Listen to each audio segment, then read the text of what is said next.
Okay. My airbrush was making a weird noise when I started it, but it seems fine now. So, fingers crossed. Oh, God. Yeah.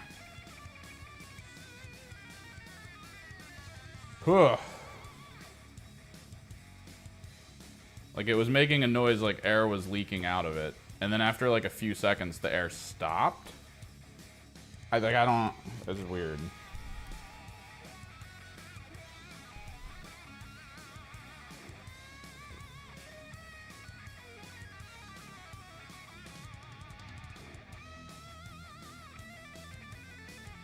Dude, we are all trapped under plastic. I mean, look at all this garbage.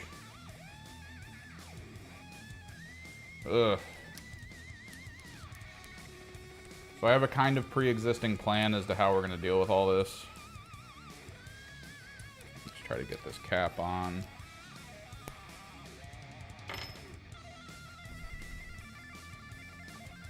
Put a little cleaner in here.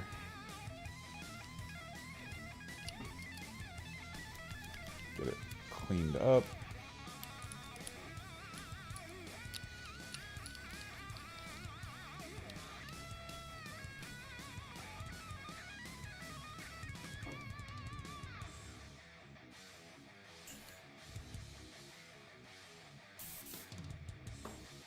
Okay.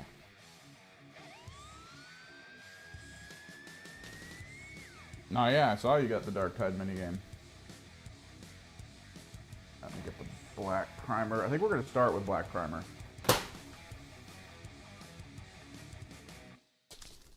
Which apparently I don't have as much of as I thought originally. Whee.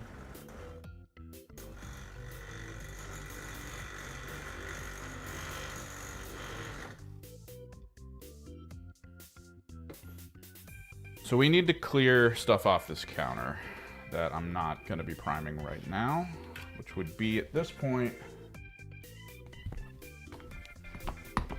all of the cultists, because the cultists are going to be white primed.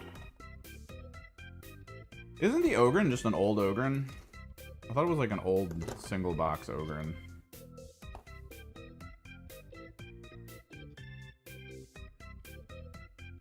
Alright, we're going to put the cultists over here. I'm actually going to grab the Screamers, too, and put them over here. Maybe the Flamers. Brrr.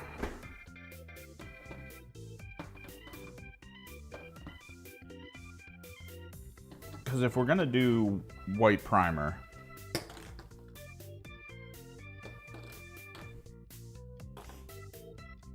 it makes me wonder if they decided to, like, reprint it, or if they just found a giant box of them in one of their warehouses, and we're like, oh yeah, let's try to do something with this.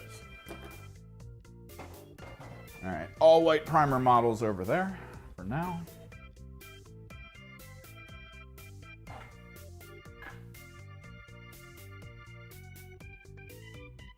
Okay, so, general plan.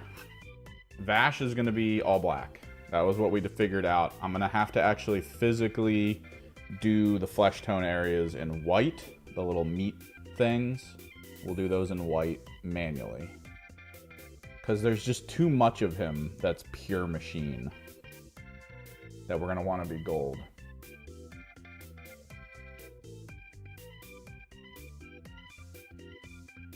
It's still weird that you get the Zealot from Blackstone, because you don't get that gun in this game. Like, you don't get the flamethrower chainsword.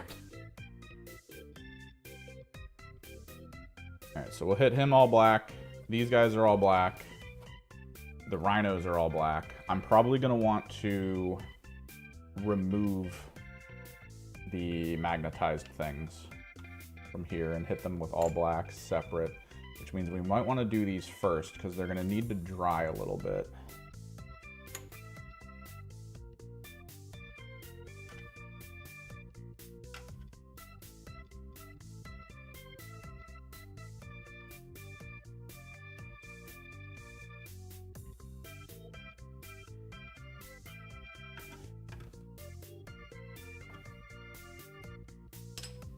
these guys need to... They're going to be hybridized. We need to do black on their main bodies, but then we need to go over the ass region of them in white.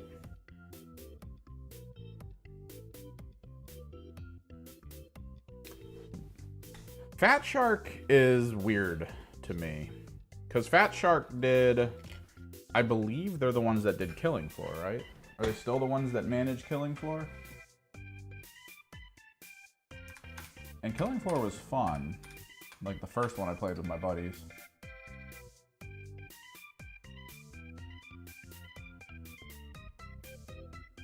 I think maybe a different company does Fat Shark, or does a Killing Floor now.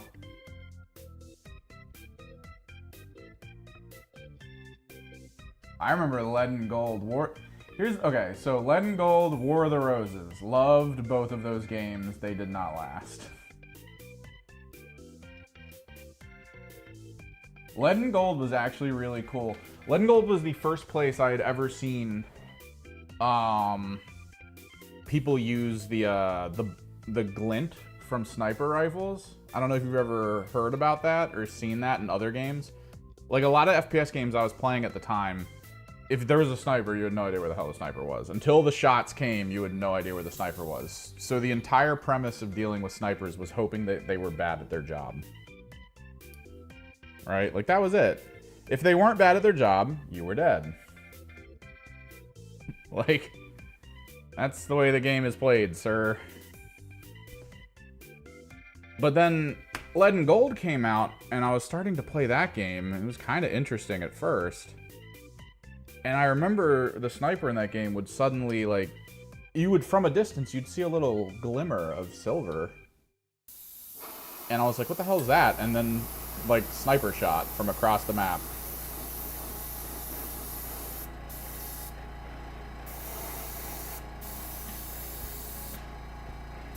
I don't need to go onto the bottom of this. This only really needs tops and sides.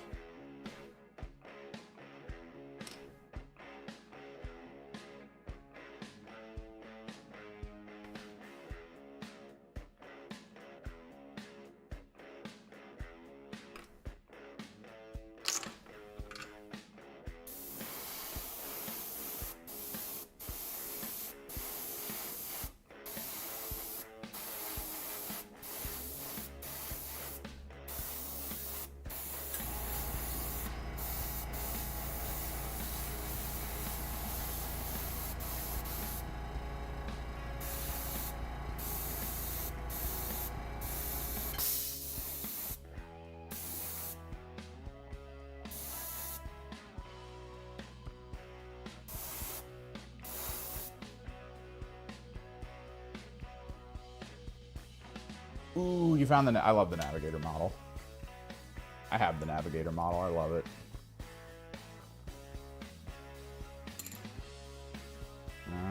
Hang on.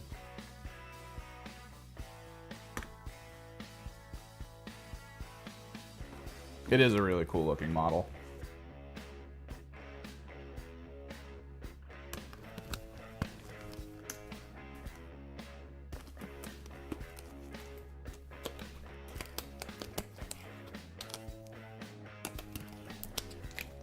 Glove.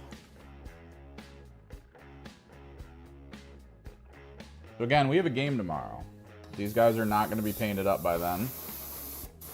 But getting them started like this, massively beneficial.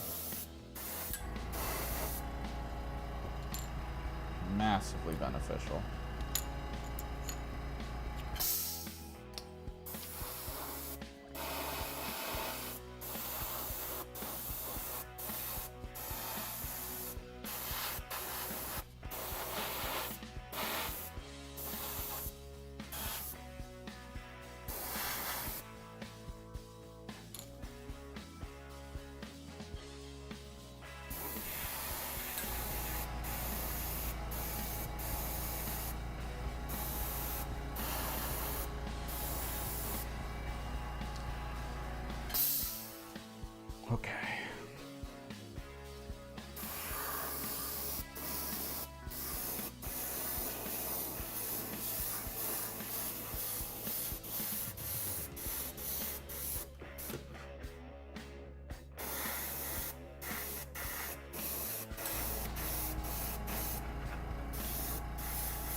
Hopefully the airbrush stuff isn't too loud.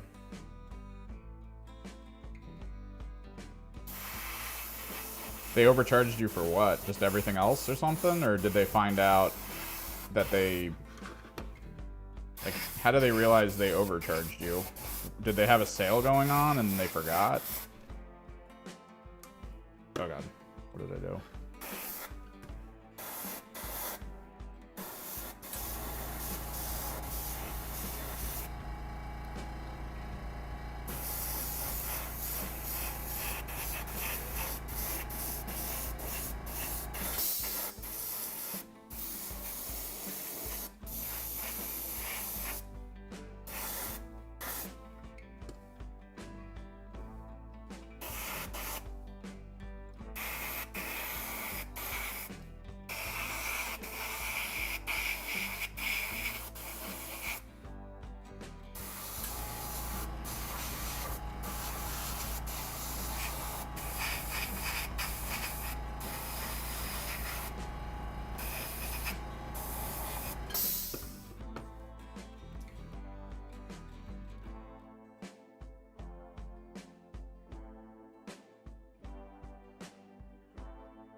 Crazy.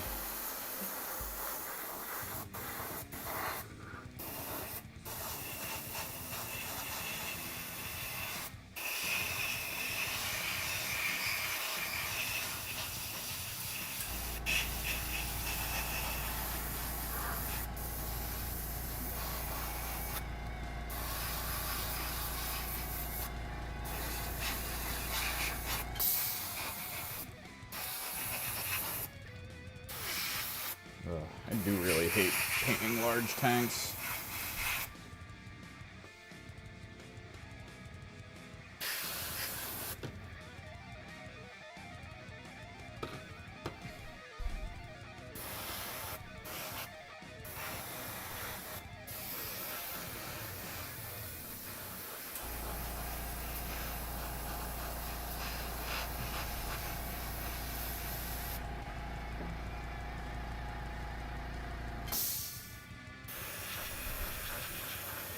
Oh, word?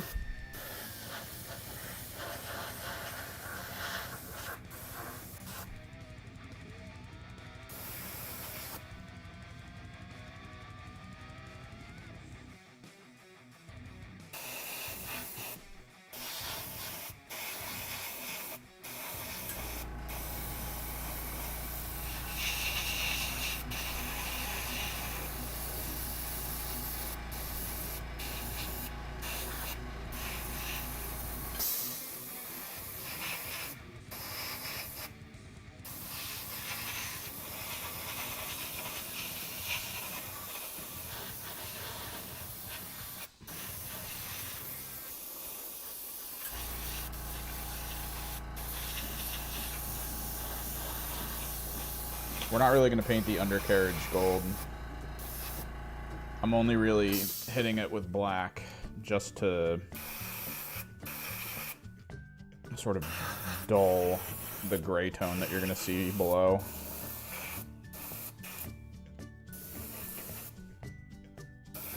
I feel like a lot of this is going to end up being painted. I'm going to have to go back in and paint primer on the things to fix stuff. So I activated the rock playlist. And you're hearing this too, right?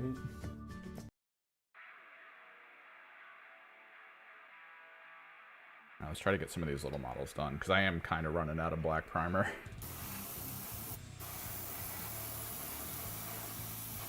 These guys are going to be 100% gold.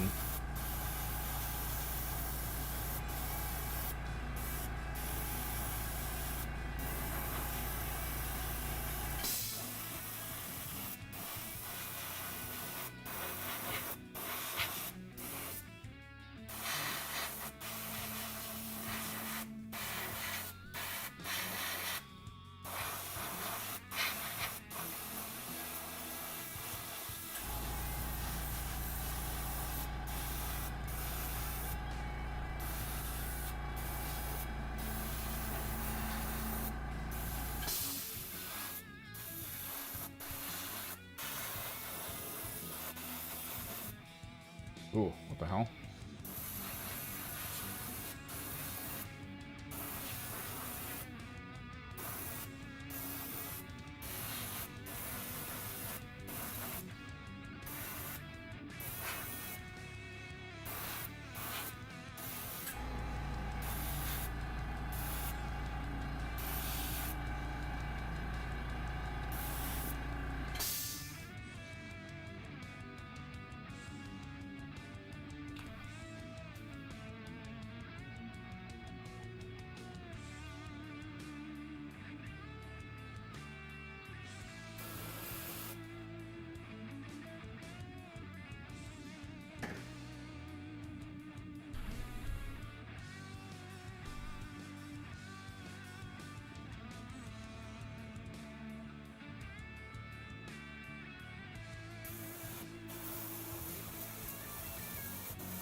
Nice.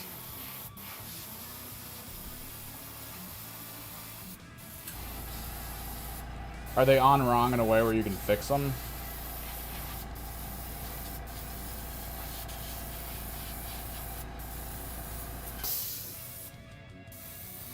I feel like the thinner is too separated from the primer. I'm seeing too much thinner. This is what happens when my black primer starts getting low and I don't use it for a while.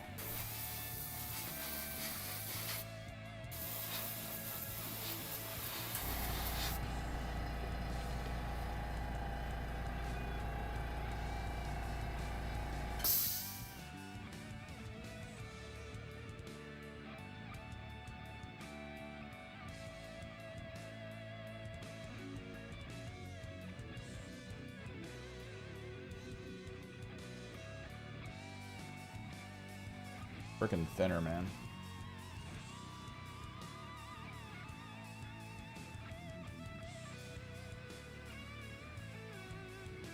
Space Marine Heroes. Oh, you bought the Heroes models? Nice. Weirdly, the push fit models are just so cool. I always highly suggest at this point, if you're going to play an army that utilizes things that are in push fit, try to get some push fit models. If you want to like look cool. If you don't care, you don't have to care. And that's fine. But like, I've yet to be disappointed with a push fit model. They all look so cool.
That's always good. It's good when a color scheme comes together.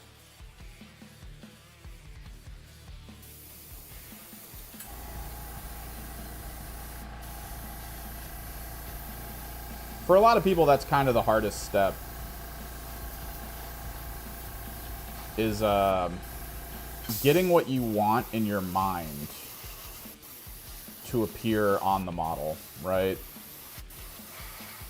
Getting like the exact thing. It's why a lot of people use the tools they're using Like, we've seen a lot of, weirdly, we've seen a lot of the, that cube. The color cube.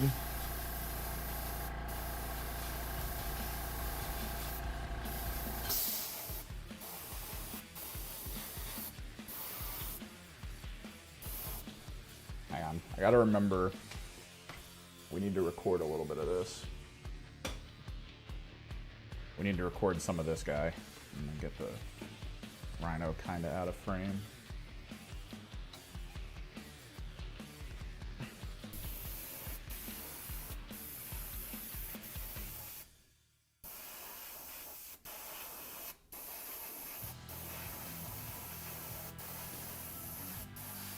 I think I might want to do a video on my Vash door paint job.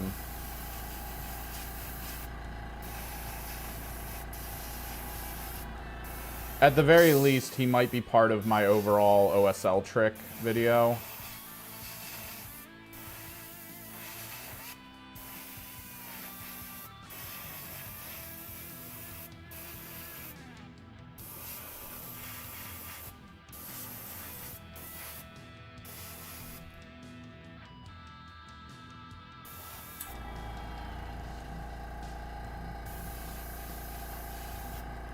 He has so many tiny bits, man. Little bits. They're so ridiculous.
No.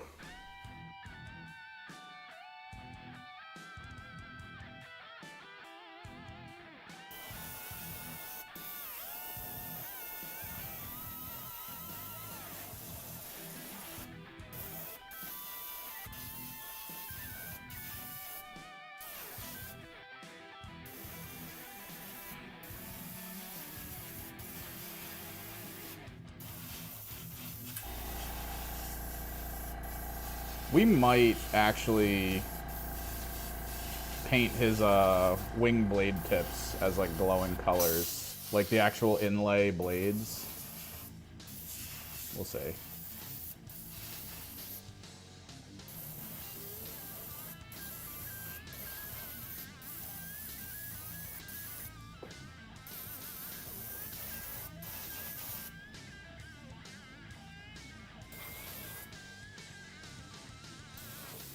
God damn, Bash Door. Why you gotta be so detailed?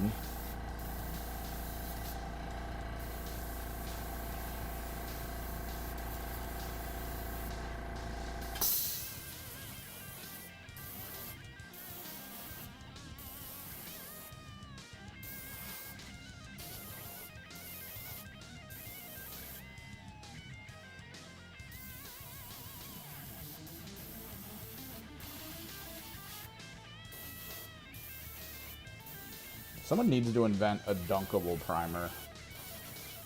Like, let's be real. Dunkable primer would be the absolute shiz.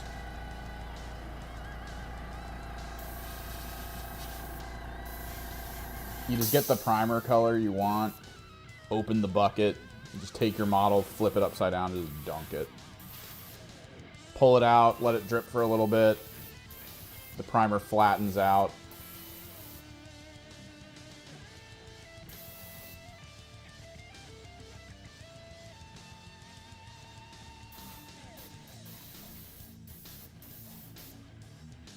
If there's a man to do it, it would be Duncan Rhodes. Because then he could run the ad as just Duncan Rhodes Dunkable Primer. The double dunk.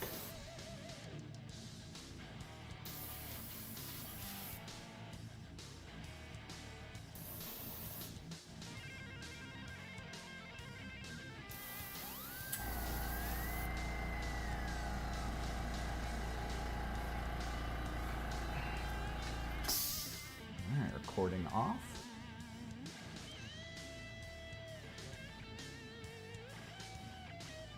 Most of the primers are really just starting to dry now. That's good.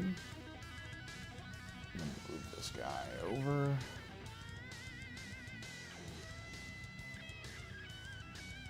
Put here.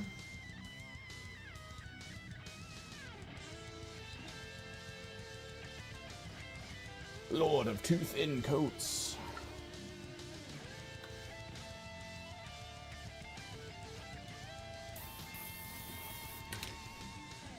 So the issue with this and this primer is that as you're using it, it is drying in the outflow. So when it starts getting really weird, you have to kind of pull the brush apart, scrape off the nozzle.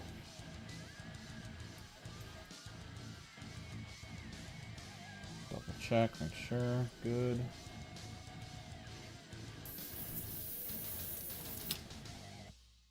Clear gunk.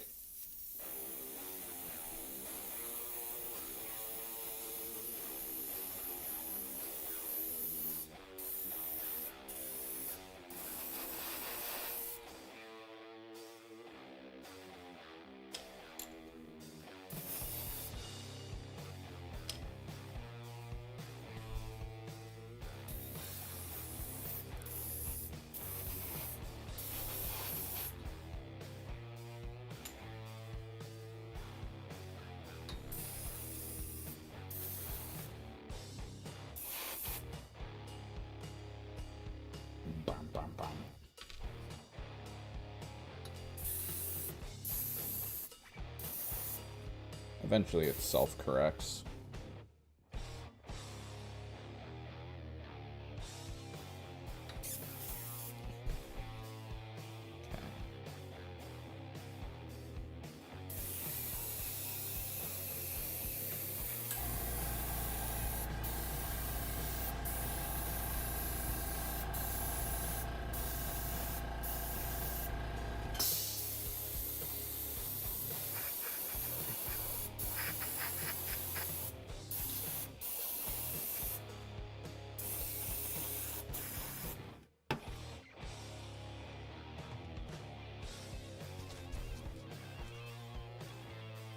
That's not good.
You might want to just quickly get a little cleaning done on this brush.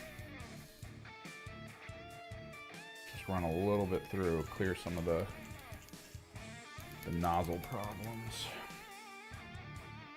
It's starting to dry up a little bit.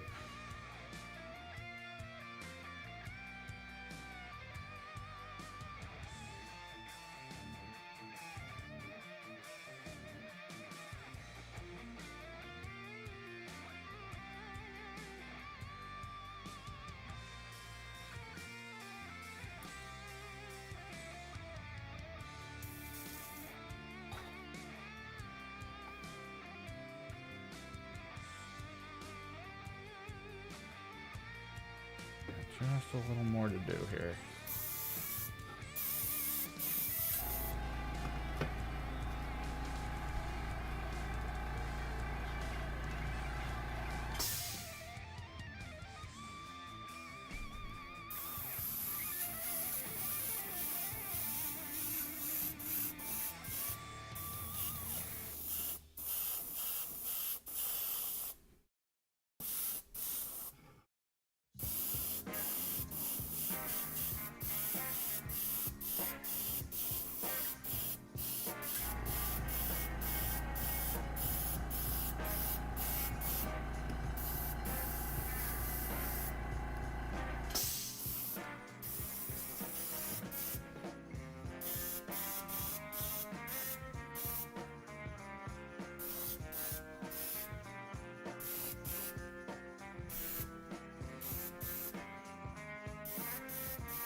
Did both rhinos for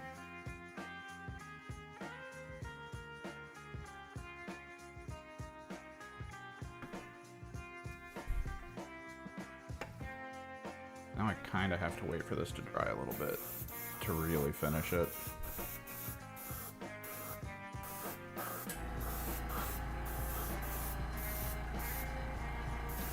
So I can't really lift it up right now.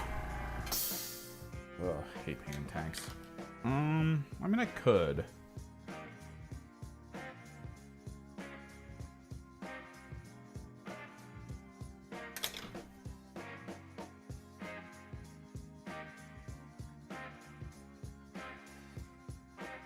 I don't know.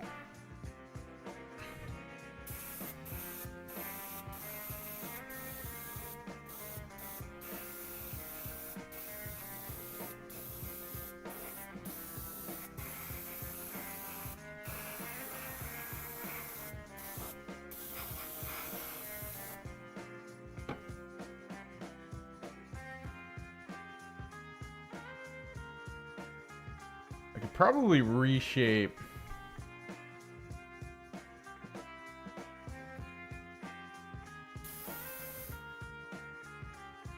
If I could get like a wire and reshape the wire, I could turn this into a rhino popsicle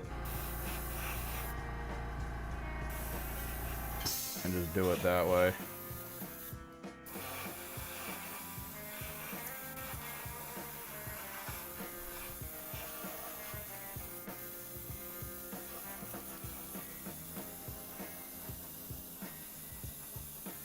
Care too much about the bottom prime.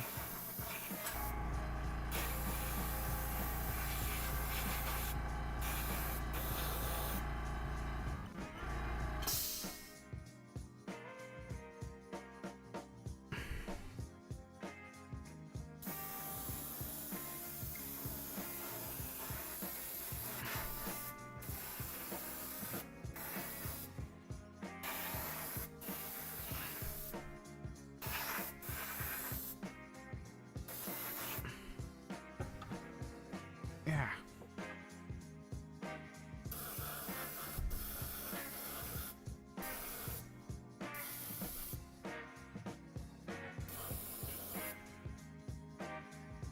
Coolio. Okay, last thing we need to look at. for black primer.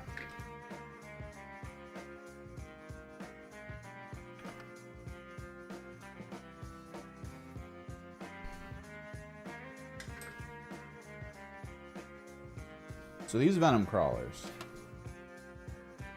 the goal, I think, because we want the butts to glow, specifically the paneling on the butts, what's going to end up happening here is we're going to just prime a lot of this black down here.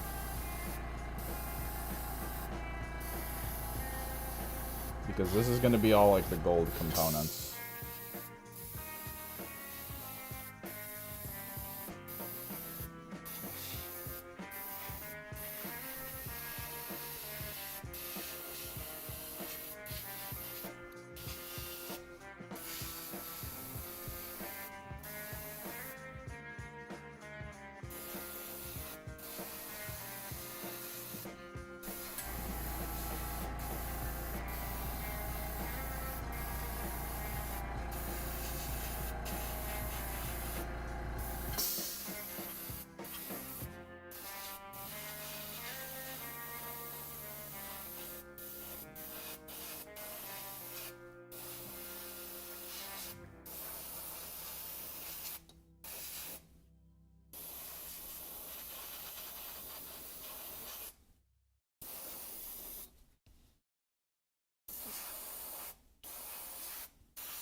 Sometimes you put vehicles together, right? And you feel good about it. And then you go to prime it. And your first thought, the first thing that hits your brain is, damn it, I really wish I sub-assembled this. I feel like this would be a million times easier to paint if I just got like all the legs ready.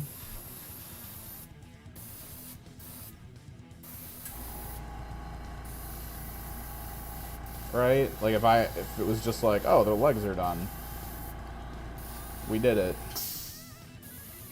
Right, we're gonna be okay doing this. Because we're just gonna go over it with white anyway. I just want to make sure back spikes are good. Trick is, when do we gold versus when do we white? I think we might gold before we white, at which point maybe we hold off on white priming the cultists. Because if I gold before white here, I don't know. It's probably fine. Because I'm gonna have to manually white I'm gonna have to manually gold and white anyway. I'm gonna have to do all correctionary stuff as we go.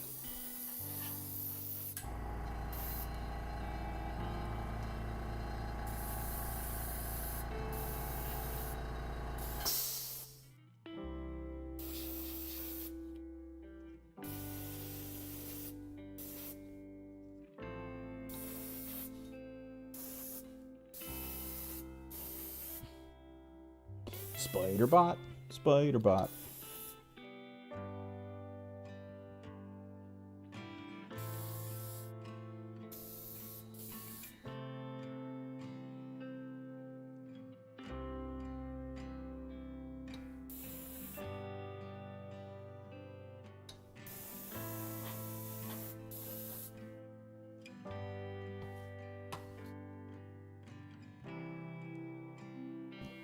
Black for the next one, and then we can move on to white.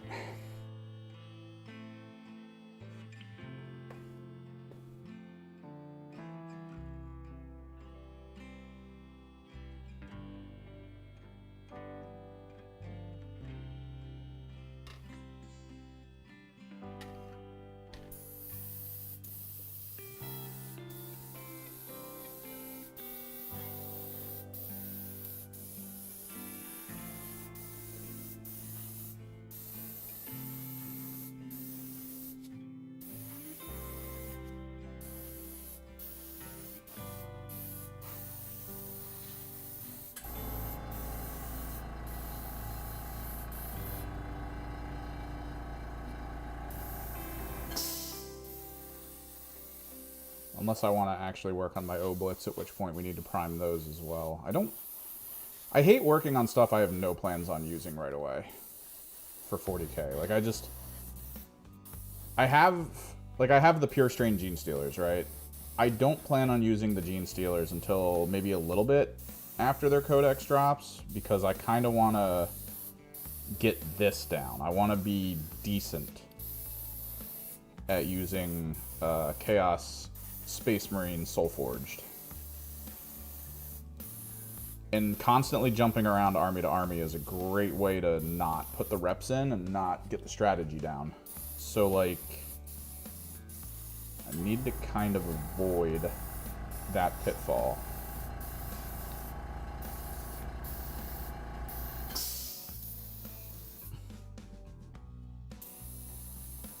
I need to play them until we get to the point where I'm like, oh yeah, I get it. At any point, I can pick these guys up, and I'll be fine. Not even that I'll, like, always win, as much as... even if I lose, I'll feel like I did everything perfect, and the rolls just weren't in the books. Like, that's the place I want to get to. Because, like, right now, I'm rolling like shit, it feels like, but I'm also making a ton of tactical errors. So, both of those things blended together are just not a good feeling.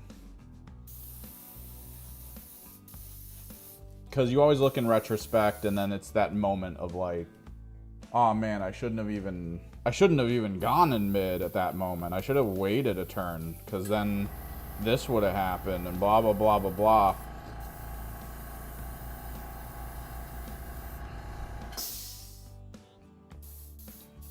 Like, the mission we played was the Scorch mission, the one where you're supposed to, like, burn objectives for extra points and stuff.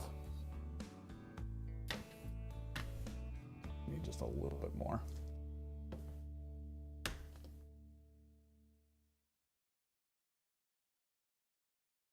Ooh. Painting class. Always pretty pog.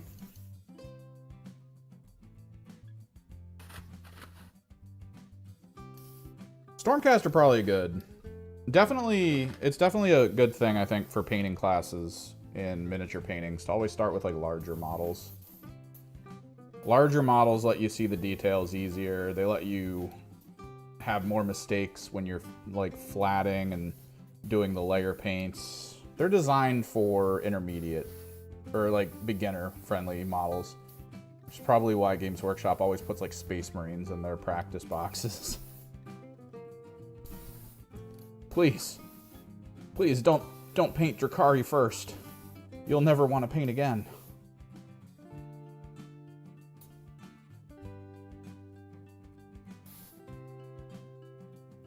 That's for detail, though. Honestly, from AOS, the most beginner-friendly army to paint would probably be, I would say, the Ghosts. What's up, Dragon? Because every good paint job I've ever seen from the Ghost faction is quite literally just like a bright color. Like, that's all it is. You just prime white, pick a really bright, interesting ghost color, paint.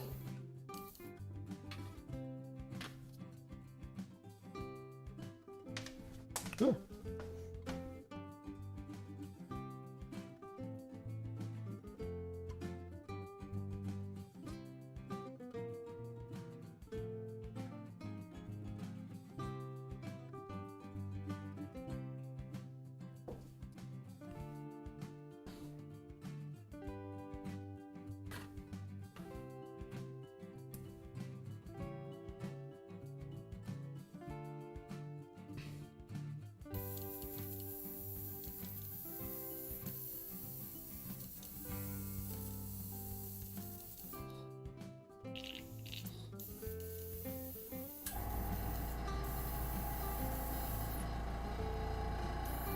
I might need to flow improver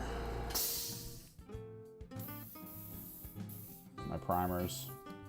I feel like they're just drying too quickly in the actual airbrush gun. Might be a flow improver kind of day.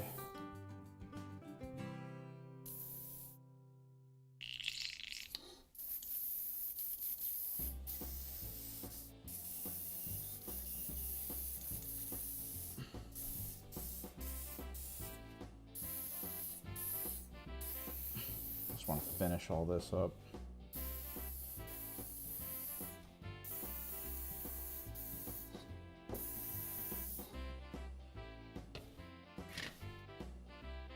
Let's clean her out.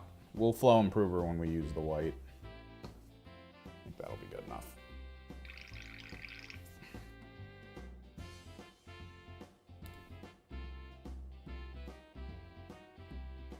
Where's my cleanie brush?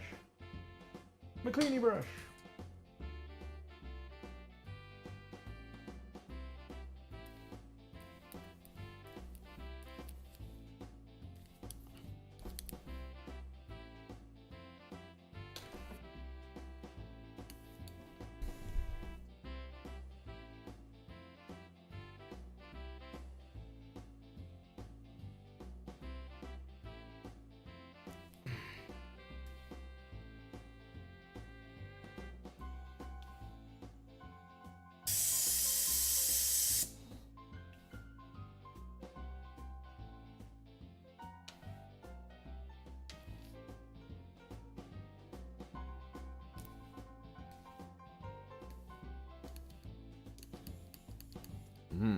That's not good.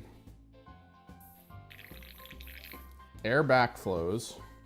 So like that's kind of good.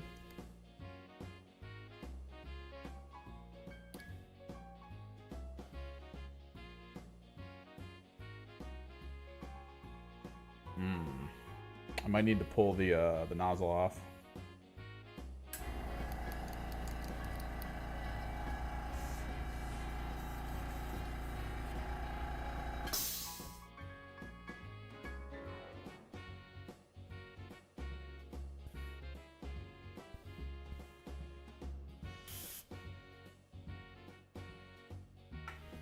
The problem is the thing that's happening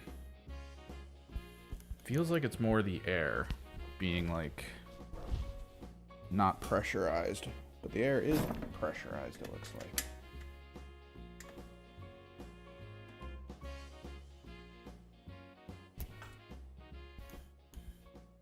There we go.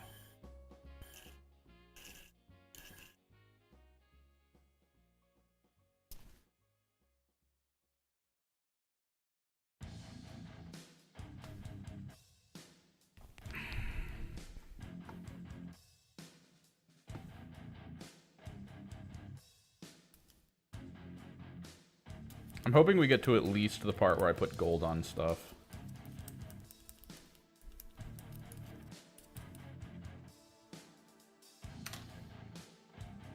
It would be ideal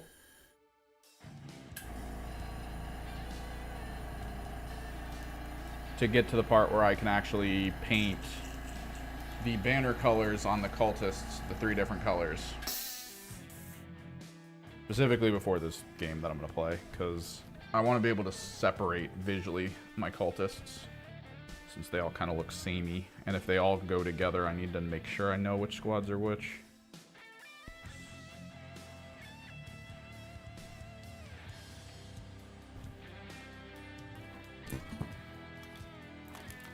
Clean the nozzle a little. Ship that out.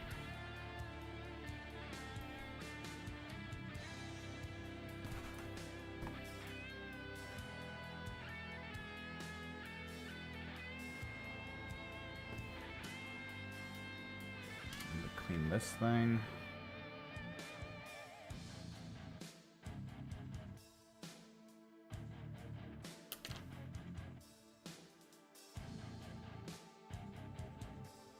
How you doing though, Dragon?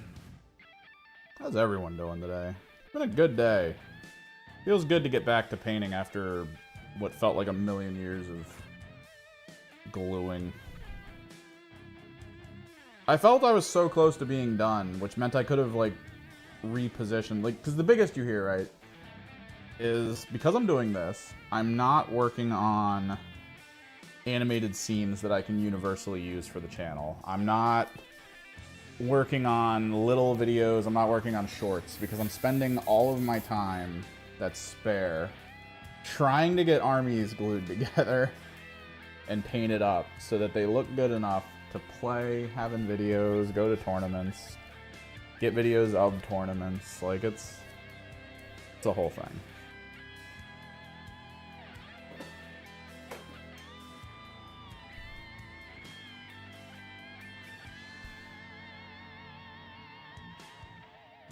Okay, how do we do this?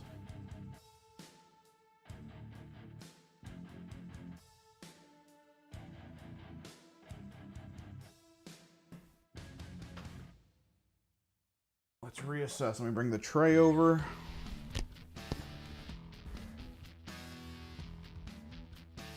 Let's reassess what is on the table.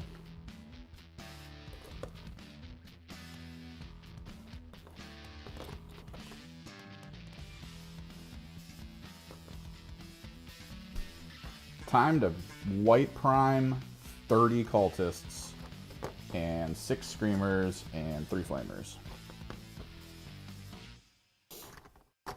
We're doing the demons on top of all this. I want to do the demons on top of all this because once they're done, they're done. I'll have my spearhead together. I have 0 plans to collect and get serious about AOS because I already have a good amount of stuff. And depending on how points go, it might end up being kind of like what I was worried about. When I started getting into AOS, I felt like I had this preconceived notion, right? That AOS was just a metric ton of units on the field trying to get to melee first. Trying to position well while looking to get to melee. And it's just tons of units. That was always the core idea, was that there was just way too many units on the field. And then I built my Disciples of Tzeentch army, and I was like, alright, time to see a ton of units and have way too many things to move around and blah, blah, blah, blah, blah. And then I fielded my Disciples of Tzeentch team after I got them together, and my first thought was, this can't be right. And then I played a game, and yeah, AOS doesn't use as many models as I had originally conceived in my head. I thought it was going to be this ridiculous thing of just like thousands of models on the field. That there was going to be no way I was going to collect for competitive. Alright, these guys kind of need to be pushed aside because they do need white primer. They need to dry a little bit, or else it'll go gray.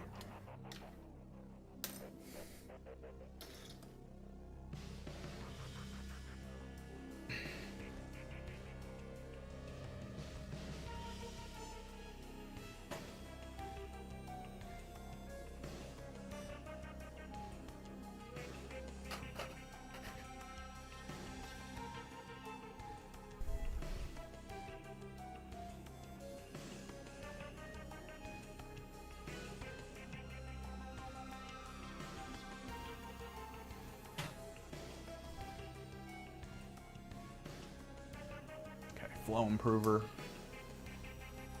white primer. Mix this up.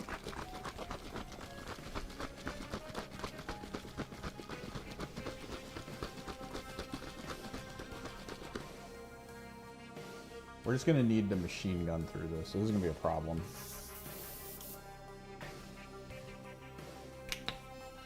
You drip some flow improver at the bottom. Not a lot. And then I hate this bottle because it's designed pretty well. What's up, Thiago? Bottle's designed pretty well for like popping the top and then pouring it out. But after the first time I used it, the paint that was left in the top dried it shut. So kind of a dumb bottle. I was debating purchasing an air-capped squeezy bottle.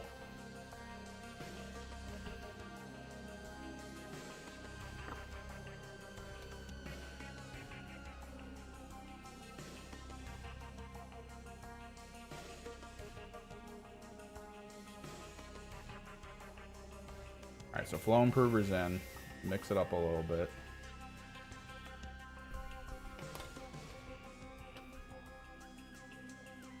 Technically, we need to start with these guys.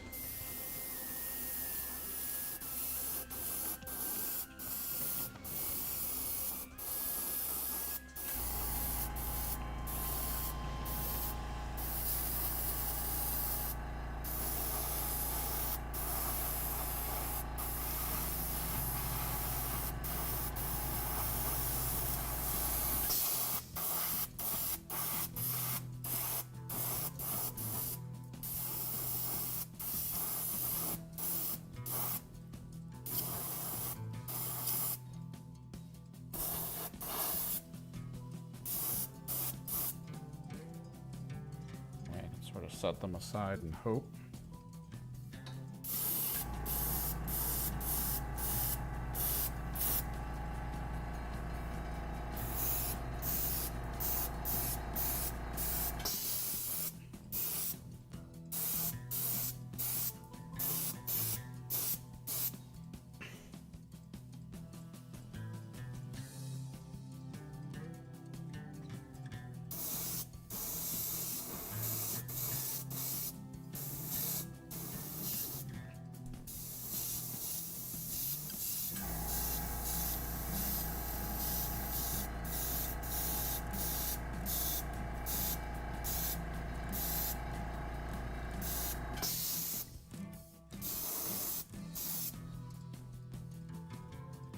We're already getting hit with the problem. It's like the white is always such a loose medium for primer.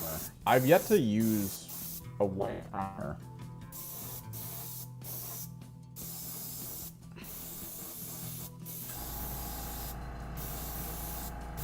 That didn't, like, just have problems. It just starts to pool in areas it doesn't need to pool.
No matter how much I mix it, it just becomes a bad time. Like, it looks fine when I set it down, and then I look over like 2 seconds later, and it's just kind of contrast paint pulled into the recesses, and it looks terrible.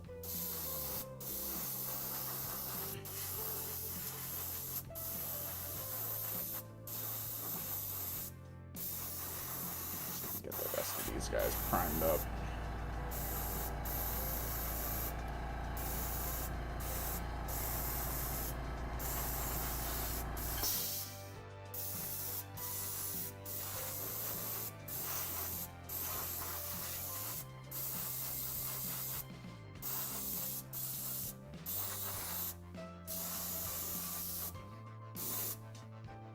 These flamers were back from when when they didn't do the battle line thing, when you didn't need battle line for allies. My original plan was basically an exalted flamer, a squad of flamers, a changeling, and I think blue scribes.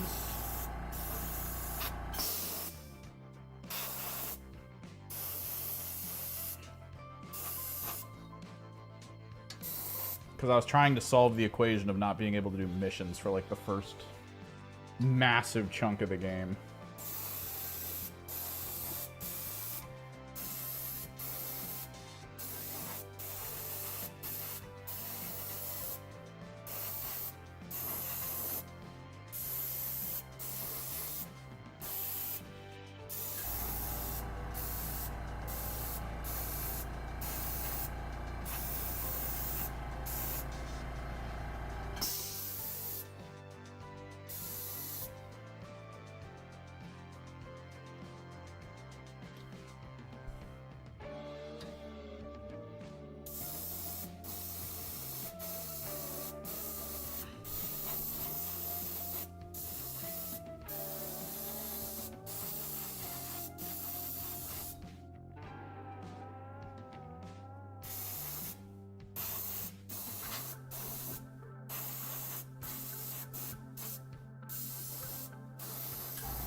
They look like such cool cultists.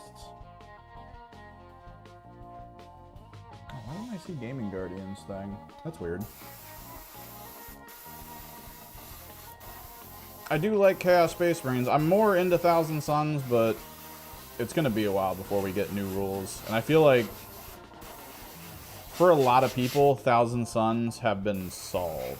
Not just for the list you want to take to a tournament, but also for people who are like, this is how I easily defeat the Thousand Suns. So, like, we're getting to that point where without new flavor, it's going to be hard to, like, take a Thousand Suns list anywhere where people haven't already been like, well, this is how you deal with it. It's kind of like Chaos Knights and Imperial Knights in that regard.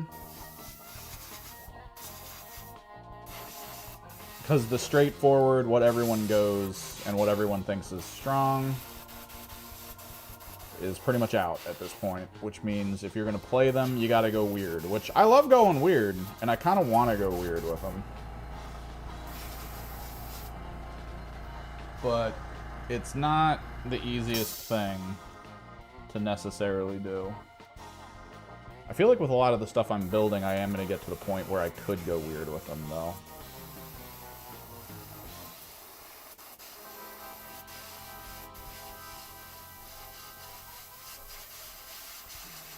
I still think Double Blue Horrors is an interesting Thousand Sun idea. You don't even need necessarily other demons. You could go Changeling if you want. But if you want to rotate away from Cabal points a little bit, maybe limit it down to just a few.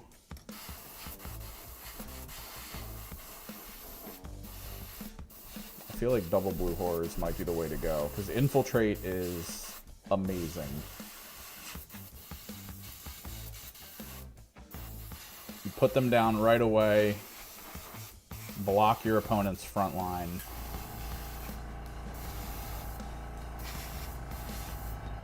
And then you have this little thing that's out that might last 1, maybe 2 turns.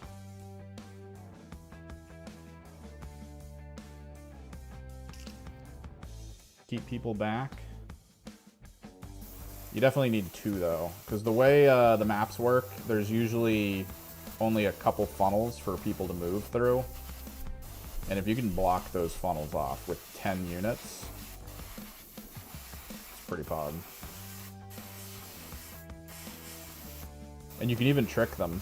If they try to move up to you and assume that they're going to charge you to get the extra distance, I can just declare that I'm using my invulnerable, or my regular save instead of my invuln, and then just pick all my units up so that you can't charge for the extra inch.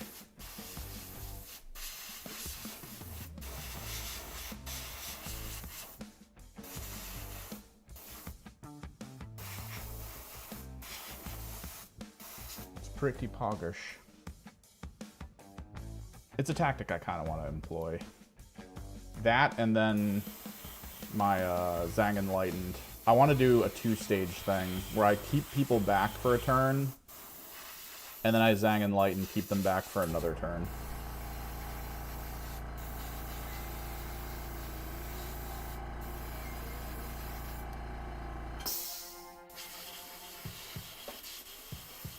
Just want to use an Umbralific Crystal or something.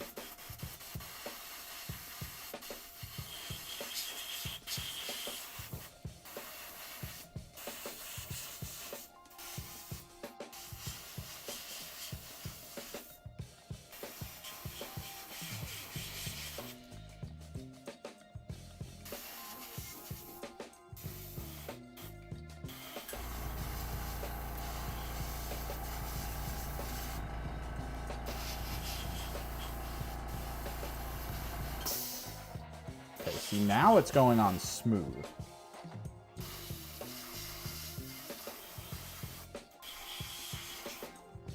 God, this white primer, man. I don't understand it. At least it appears to be smooth. We're gonna need to clean stuff, I think. Already starting to slow down. Whole lot of slop on the front here.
I gotta plan my next video so I can start it up like ASAP. I hate having so much downtime between videos. We might do a faction overview maybe, since we got all those new factions painted up. Maybe we'll do a Kroot. Because Kroot's become big in the 40k scene. People are liking the all Kroot armies, the all Kroot lists.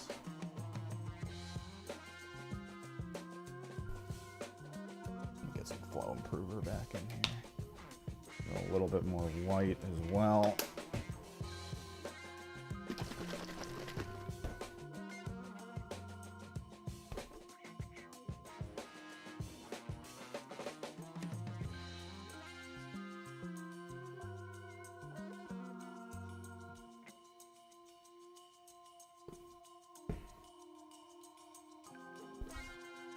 I feel like that could be good. Because I do think Farstalkers are really good. I just don't think people use them like well enough or think of them as possibly good. Because the trick is Commandos and Veteran Guard, they tend to do really well at tournament play because of their horde numbers, and they still have decent weaponry and everything. Kroot are the same way. Like, Kroot, I feel like, could be at like the peak if they really tried. Like, if players came together that were like, oh yeah, let's play Kroot Farstalkers, and actually try. I'm gonna need to clean the nozzle. Dude, it's probably getting really bad.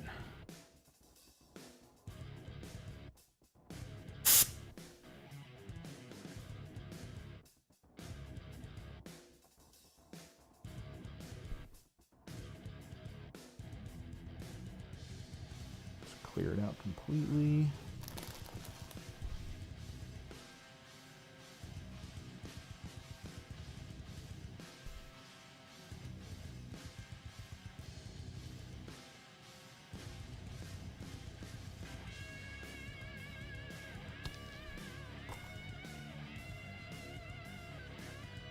But I feel like people just aren't using Kroot like properly right now. Or maybe they just look at them as like less than, because their stats are really low.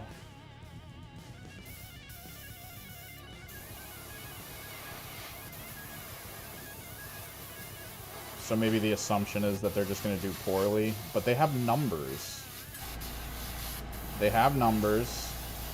They have the ability to basically passively heal, because the equipment for healing is just cheap.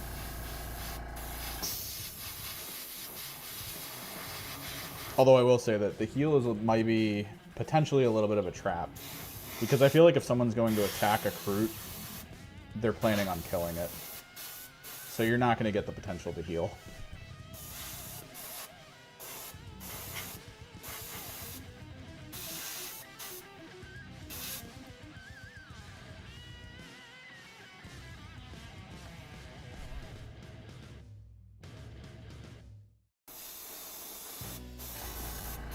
Maybe, though.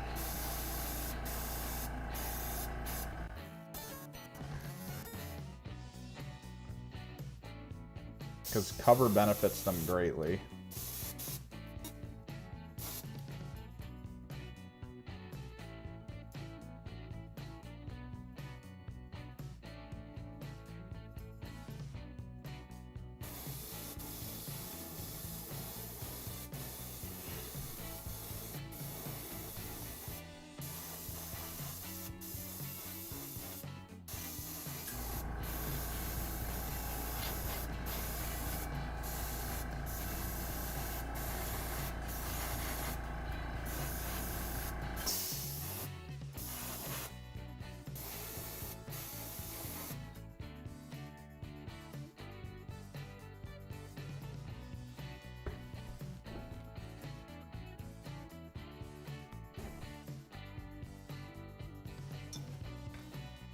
So much priming.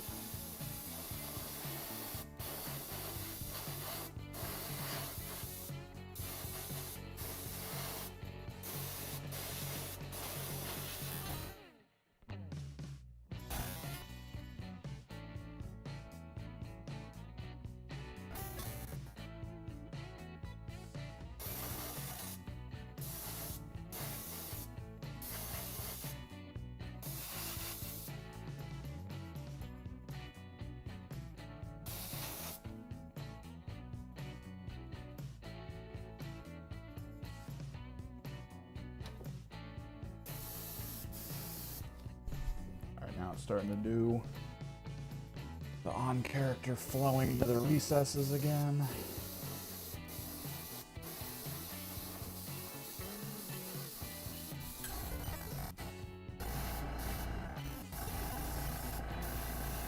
Oh man, primer is my enemy.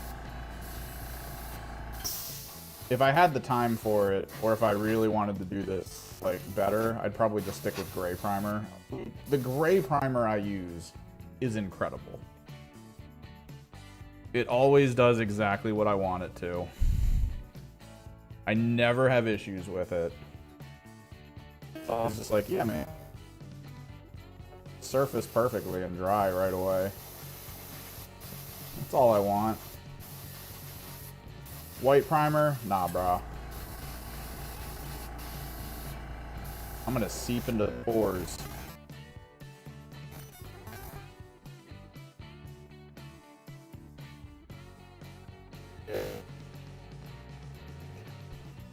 To airbrush over top of it, just to do it.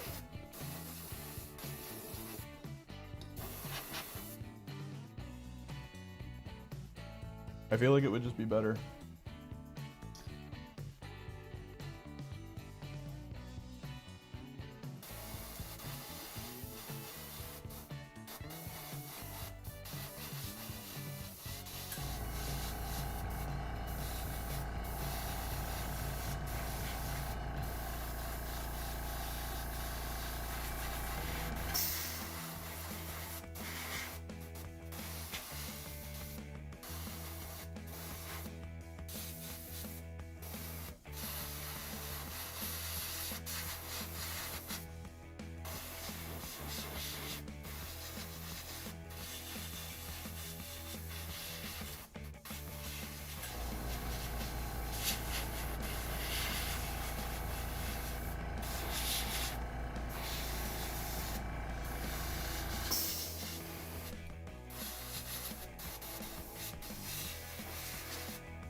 Oh my god, there's so many left!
Oh, God.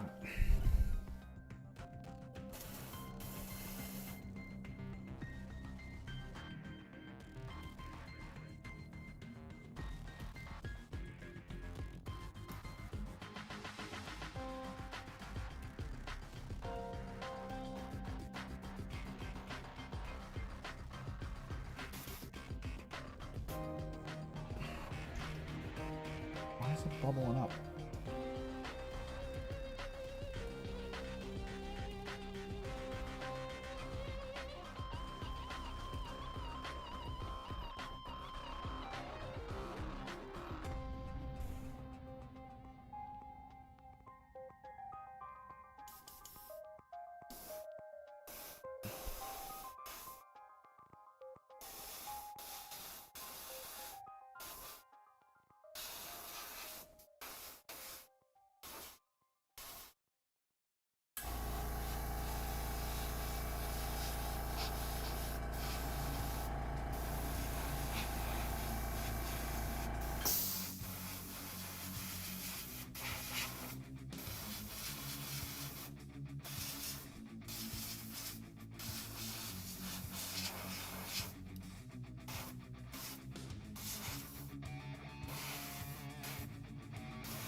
This is the tedious part.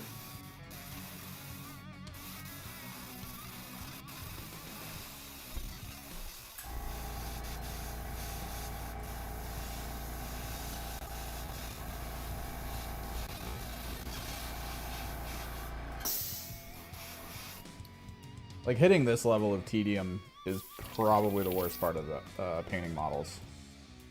It's just you sitting there, staring at frickin' the same thing over and over, trying to apply. Like, all I'm trying to focus on at this point is the next step, right? I'm trying to think of, oh man, I can't wait to see what these look like in the Ancient Honey with frickin' occultist robe, dark black blue.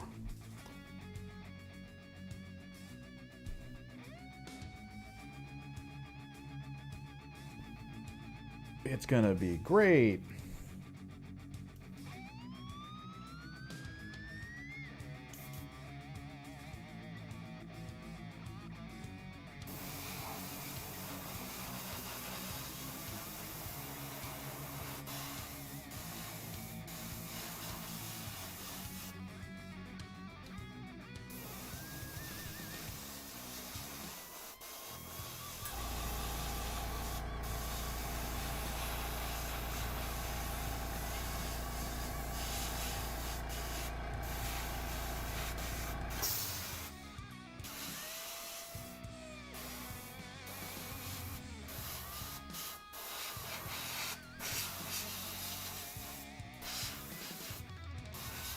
Will say though, I kind of wish I was still on speaking terms with Rattle Can Primer.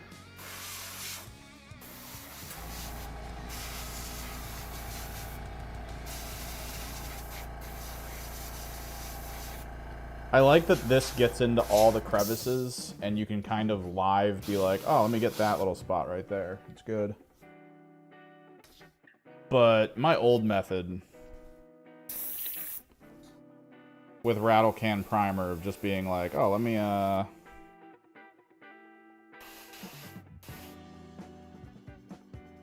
tape all these guys to a board. And then I'm just gonna pick the board up from the side and then rotate it as I prime to mass prime everything.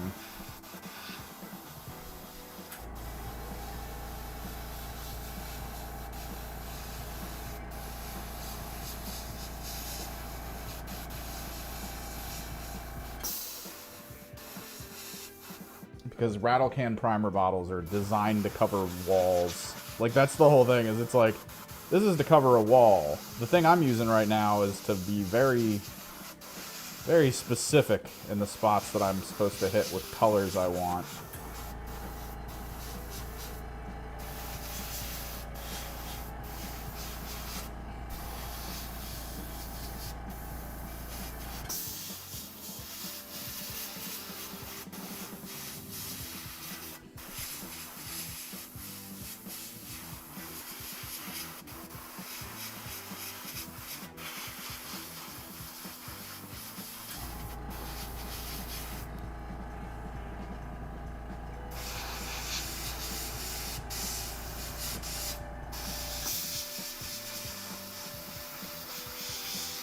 Like, I did my knights with an airbrush for primer.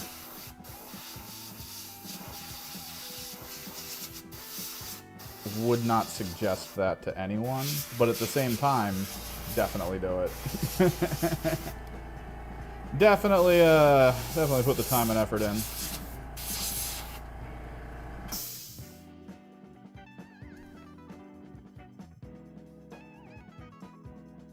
Dude, is it almost 3 already? No. Okay, good, thank God. I thought I was gonna turn around and it was gonna be like, you're leaving here in a minute. I don't plan on painting my demons right now, but having them white primed is definitely a good thing. Definitely.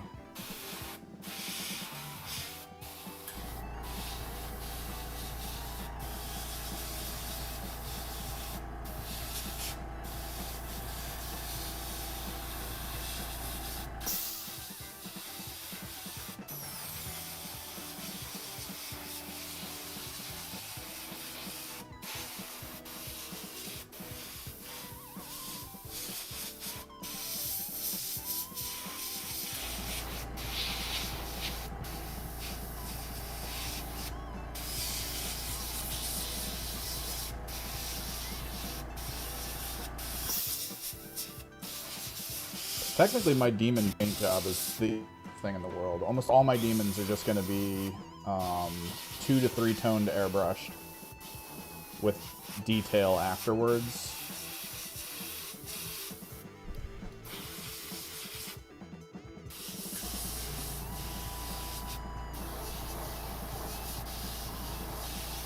Like when I painted my blue horrors, it was magenta first, and then I just fluorescent blue over top of that from a zenithal, and I called it.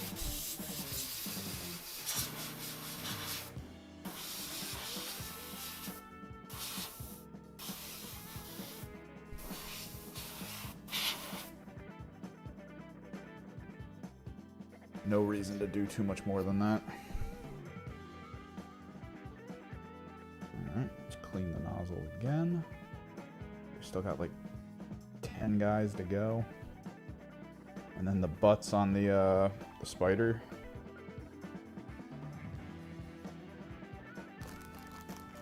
And then we can actually paint. We can physically paint. So as long as this doesn't go poorly, and we can keep pace, I'll actually get to put some paint on this. But we also have to do the tails on the screamers.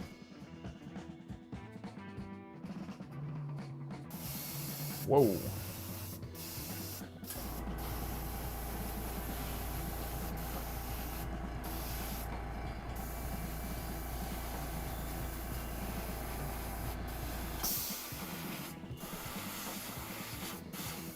Quite literally always the cap. The cap is always the problem when it starts to slow down. And it's just because the paint you're putting on it is starting to dry at the cap nozzle. And it just builds up this little cone of dry primer, which is not great.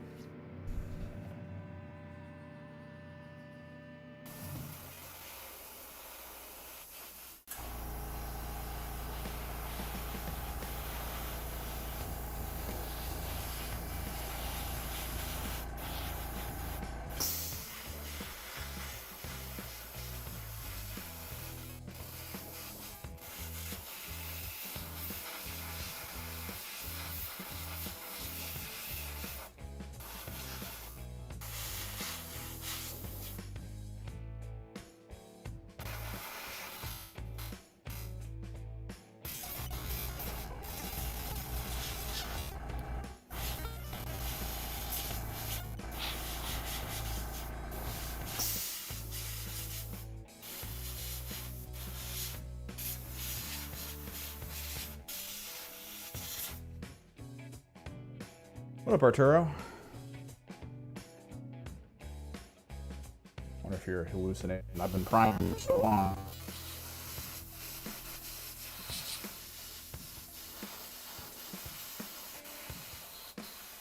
I just want it to be over.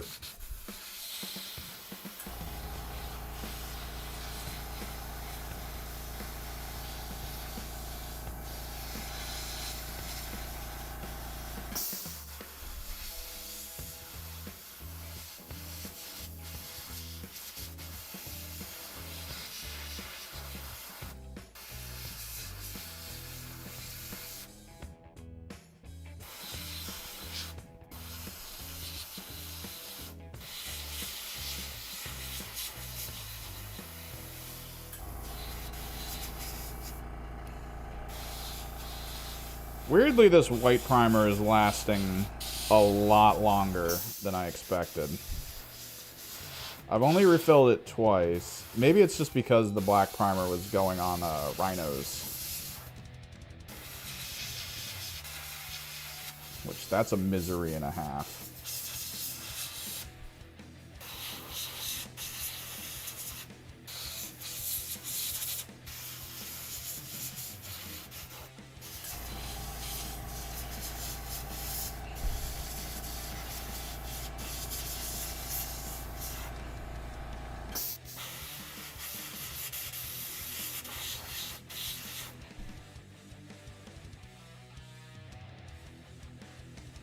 Ooh, very decent price. Nice.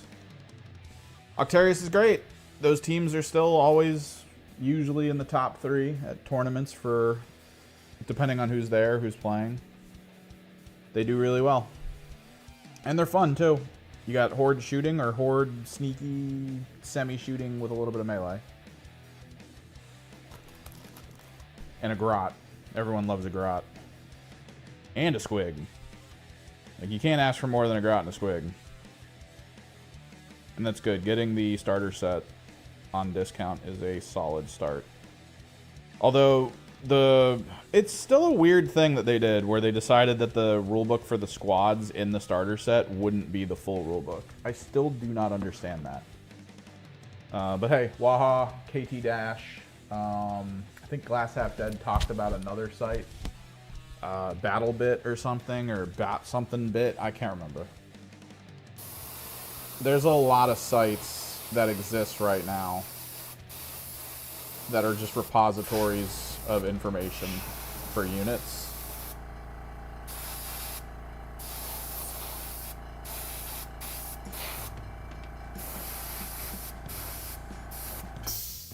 Just use them at this point. Because unless you can find the Octarius rulebook. Wait, did you say you got Octarius? Oh, you got the whole Octarius. Oh, you're good then. I assumed you got starter. But if you actually got Octarius, you're ahead of people. The Octarius box is great. So the way kit bashing works, you said you're new to 40K? Kit bashing is fine. The general gist, though, there's 2 things you need to focus on. Specifically in pretty much any form of 40K, right? Proxying and kit bashing comes down to, is the base the exact same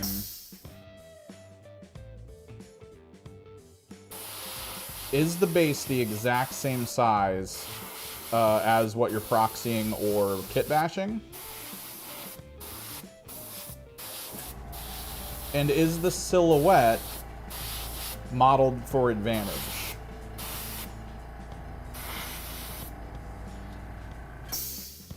In particular, what you are looking at here is me proxying. These are Ashwaste Nomads from the Necromunda game. I'm proxying them for cultists in 40K because the bases are the exact same size. The models are slightly bigger, so there's no advantage to me using these. There's actually kind of a disadvantage for me using these.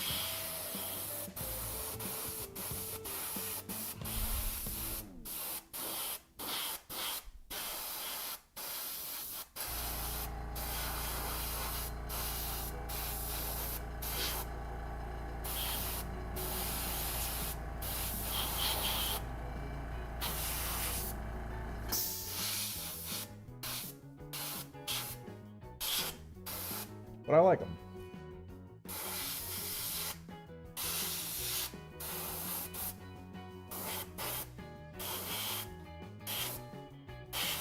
What were you thinking of doing, though, for your proxy work? Or kit bash work? Got any fun things to add to them? Also, try to make sure the weapons at least do look... Because the trick with Kill Team is that there's such different loadouts and different characters that they do need to stand out. If you give all the gunners the same looking gun, that's kind of an asshole thing to do.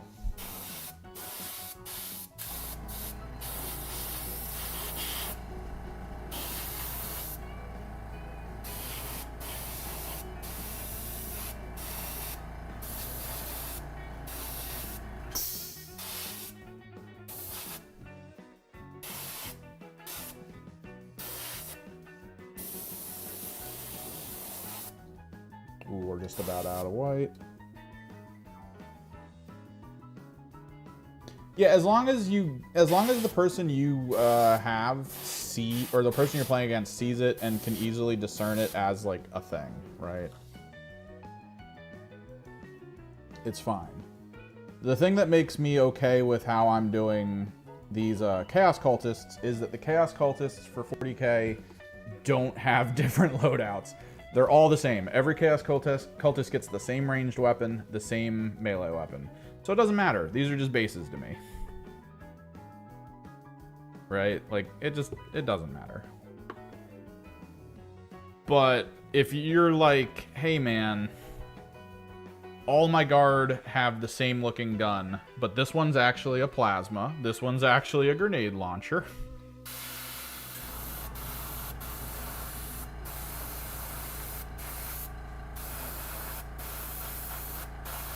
People will hate you till the end of time for doing that.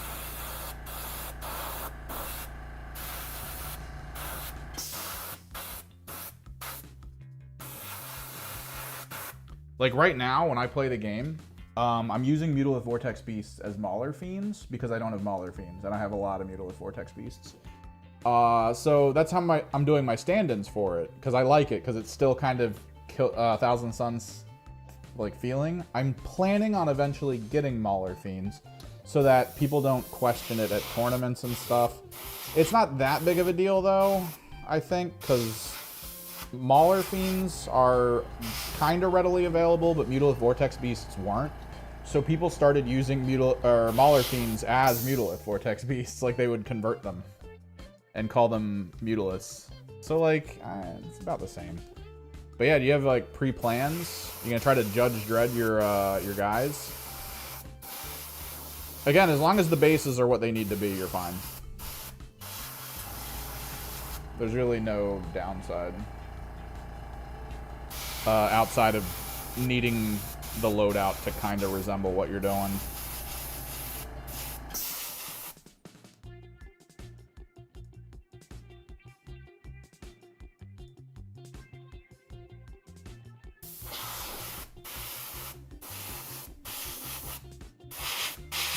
Hang on, let me pull it up. I gotta do a video on them. I just finished painting mine. And I know people like them because they're Imperial Guard. Imperial Guard have a huge fan base of people who enjoy like military-esque things. Let me go to Waha. Waha. Building.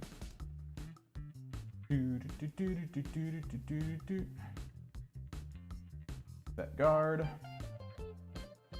So, your limitation is you can take every single support, or you can take every specialist, and outside of that, Trooper Veterans are the only ones that can be selected up to 9 times, apparently. You can't go past 9. So, everyone. Yeah, you just pick everyone, dude. At this time, I'm studying what to do, but if I recall, medic and comms can't be made together. Oh, made. Ooh. Yeah, my buddy 2-boxed them. You're definitely going to need other bodies, or to potentially get 2 boxes, or to do something else, or to pull from other Imperial Guard. Because they do sell the boxes separately. And Krieg, it's kind of important to do a double box because ancillary support. The average person uses Trooper Veterans, which gives you 4 extra on-field units, which is insane, because that means you have 14 units, which used to be, I think, equal or a little less than. I think it was equal to the Chaos Cults, but now Chaos Cults got nerfed. I think they lost 1 or 2 cultists. So, Vet Guard back on top, I guess.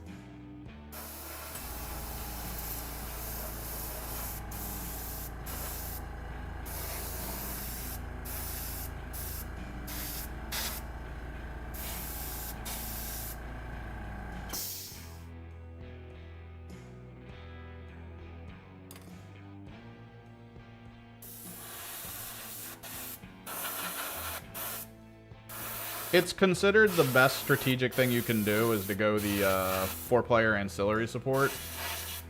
You don't have to. Don't feel like you're tied down to needing to do that type of stuff.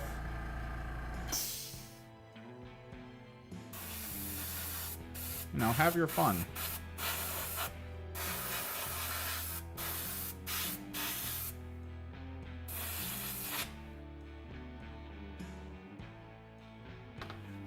I'm out here painting screamers for the fun of it.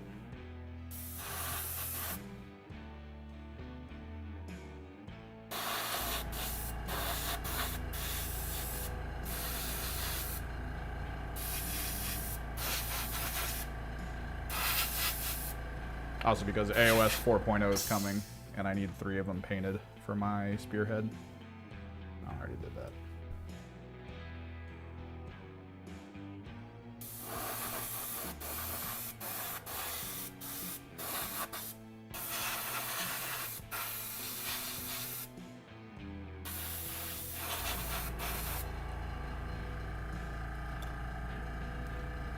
And if you like the way Vetguard play, look into Elicidian Starstriders.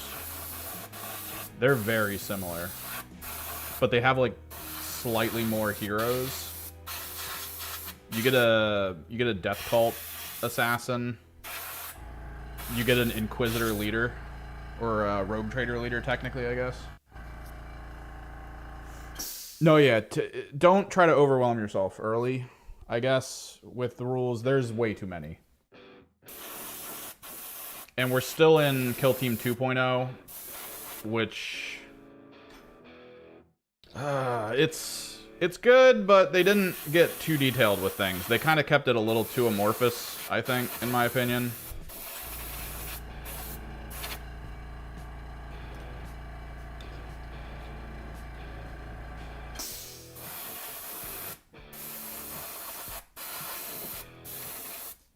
I need a little bit more white. No, yeah, the bases should all be the same size, from what I remember putting together. There's only a few teams that have different size bases. I might have to borrow Elicidian Starstriders if he finishes painting them. I do think I need to go over Elicidian. How? Because they're cool. The Elicidian are really cool.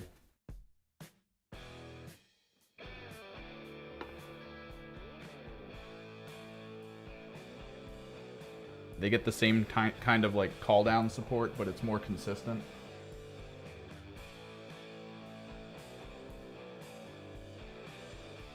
Alright, so this is where things get weird.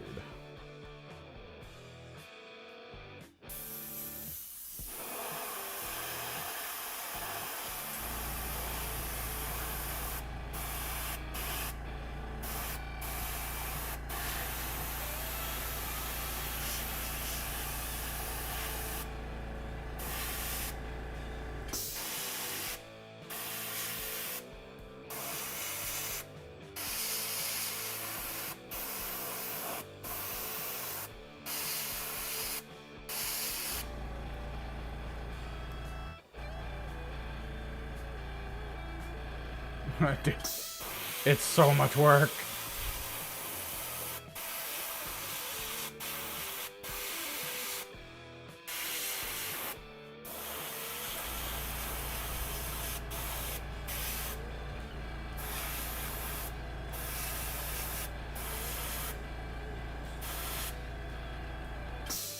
I have Imperial Navy Breachers. I have, like, they're my last team to paint. The Imperial Navy Breachers. I just want... Oh! Emperor's Children Fund. It sounds like a charity. It is not. Do not get them confused.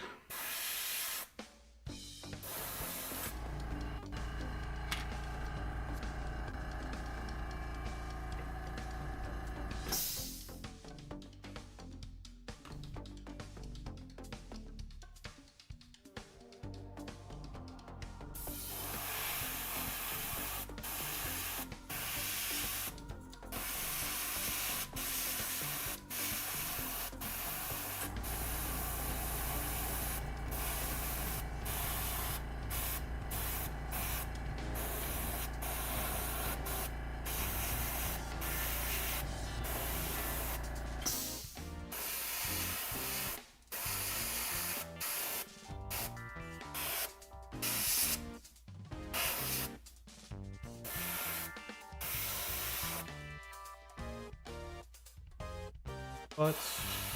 There we go. I put way too much white in here. I don't want to waste the white. Give me a second. We have someone we need to touch up.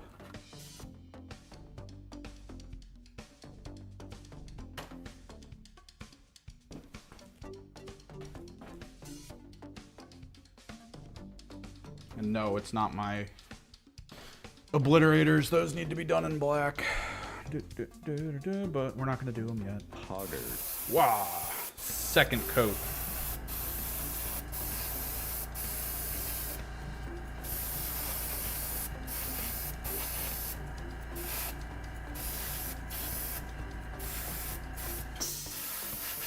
I'm gonna paint the screamers. I might as well have their leader.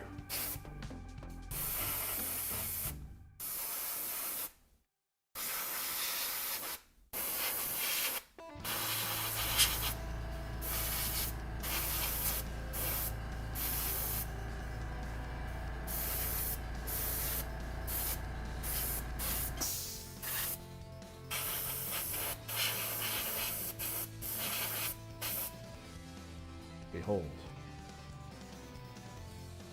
I mean, you can barely see it because it's primed white, and my camera freaks out whenever it sees white primed things.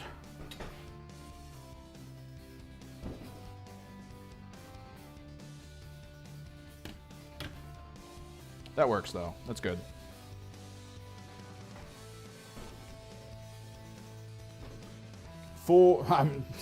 We're already in the weird zone for these guys. I do my own things. I like going my own color schemes just because the Games Workshop color schemes feel a little stagnant to me. Not to say that it's a bad thing, but... Alright, we gotta start swapping stuff out because the white's gonna dry here in a second. We need to get the gold down.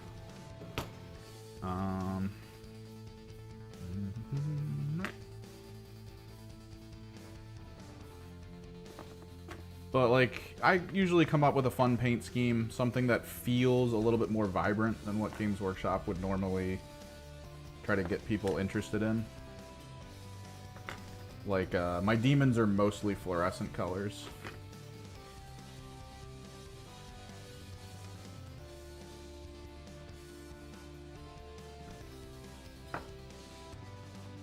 That's still a little wet.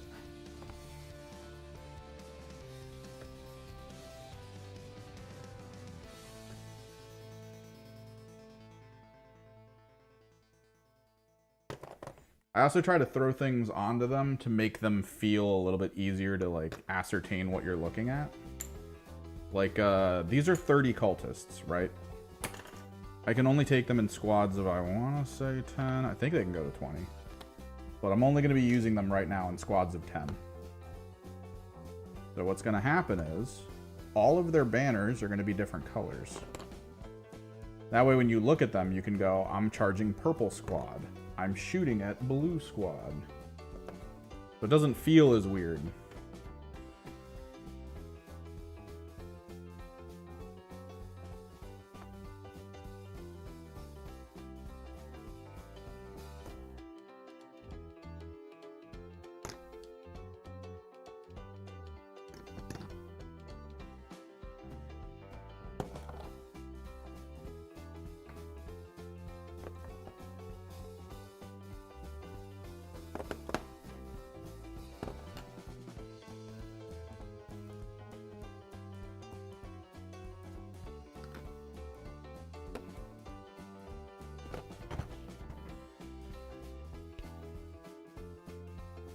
Yeah. So the main limit in tournament play for 40K is you need to have Games Workshop models for the most part. I think the current running concept is that it's like 60 to 80% of the model needs to be standard GW parts. They're trying to be a little lenient for 3D print stuff, but they realize every time they open that tap, people try to abuse the hell out of it by being like, oh, I can 3D print. All right, well, I used an arm from a GW box, and then I 3D printed the rest of the model completely. So I have For 1 box of hill giants, I have 10 giants. Like, okay. And it gets weird. But yeah, you can use... The Necromunda bases are the same size. The same concept sizing. Supposedly the models are bigger than you would expect, but that doesn't really matter to me if you consider one thing. Genestealer cults, the only way you can really get them for Necromunda outside of the new box that they just announced is to buy the 40k stuff. Because the 40k stuff in the Necromunda is just all crossover for Genestealer cults.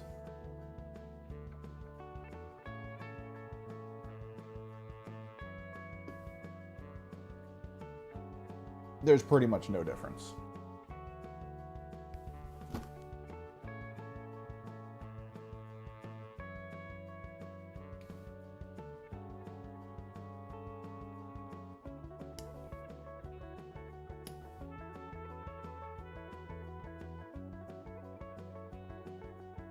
So yeah, a lot of people look around and try to find fun things to convert or use from other modes of Games Workshop games to then use in 40k. There's fun models, like you can get really cool models from like Blackstone Fortress, stuff like that, that you can then just use in other areas if you have them. Depending on base size and kind of what the model is. Like, I went to Necromunda and I've got a really cool, or I went to Blackstone Fortress, I have a really cool priest that I could use in place of some of the priest models. Supposedly a lot of people use this priest model for Imperial Guard because he looks ridiculous. Like, he looks so grimdark priest. Like, he's overweight, he's covered in augments and upgrades. Like, he looks like a person who's taking advantage of his congregation, basically. It's great. He's a cool model. They also have a really good looking rogue trader. They have a really good looking Aldari sniper, which you could use as a Aldari ranger swap out model.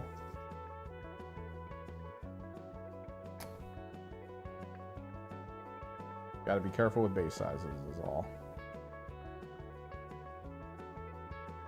But yeah, Can You Roll a Crit over here on YouTube? He plays Blooded, I believe, and he uses Necromunda models because there's a Necromunda team that is basically all steroided out women. They're fantastic. They look so cool. They're like punk rockers. And he uses them as his team. We gotta be careful with this gold. I feel like I always overuse the gold.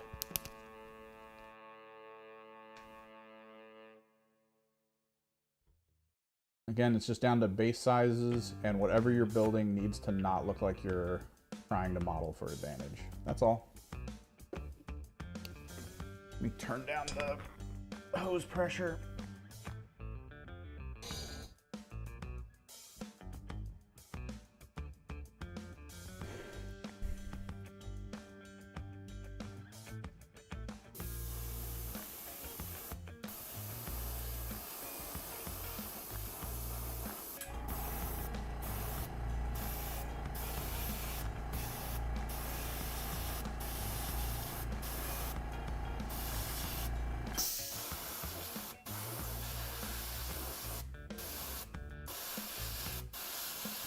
In my Legionary kill team, I actually use one of these models as the Butcher.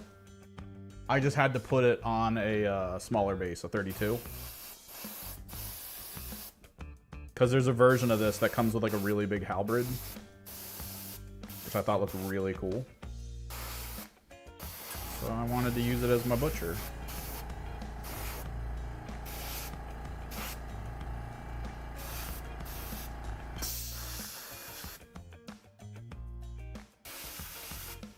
But yeah, man, it's free and open for the most part. And again, you can kind of use 3D printed stuff to a degree. They do allow for that kind of customization as long as the bulk of the model does look like it was purchased from Games Workshop if you're going to play in like real tournaments. Honestly, if you're just looking to play locally and hang out with friends, it doesn't really matter. Just get the base sizes right. Okay. We got to get ready for our game tomorrow.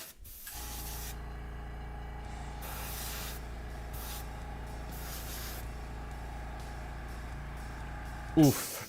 Vallejo Air Gold always looks so good. Such a good gold color.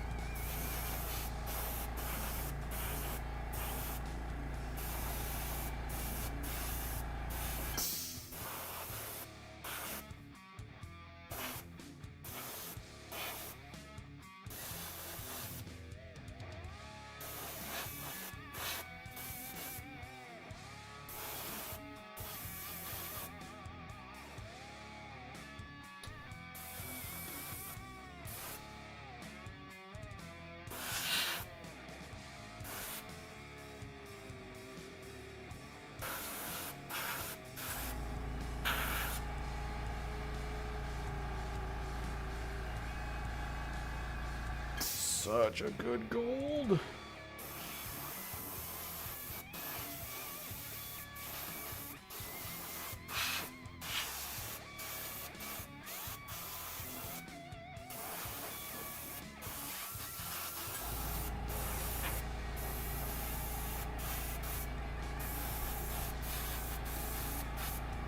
All right, again, key things to remember for tomorrow. Cultists and Warpsmiths both have grenades.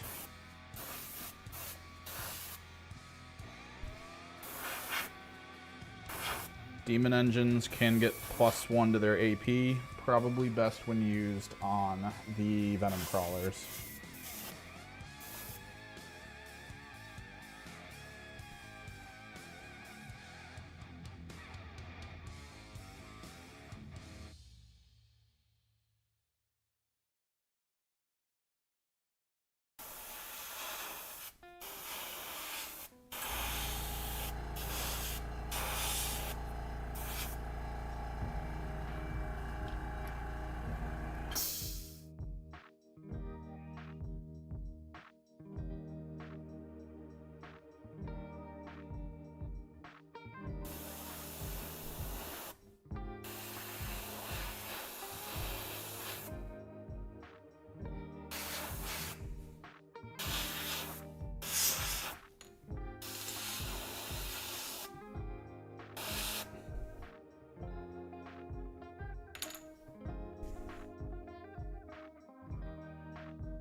I was actually very worried when I got this gold that it was going to be a different tone.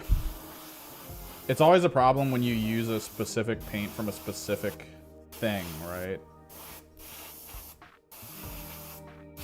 It's kind of like your iconic color that's kind of more universal than anything else.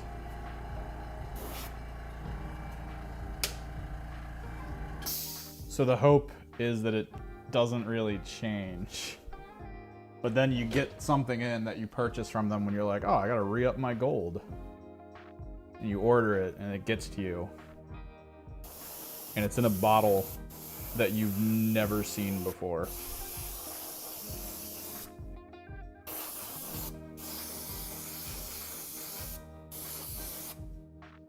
Look at that shit. That looks so good.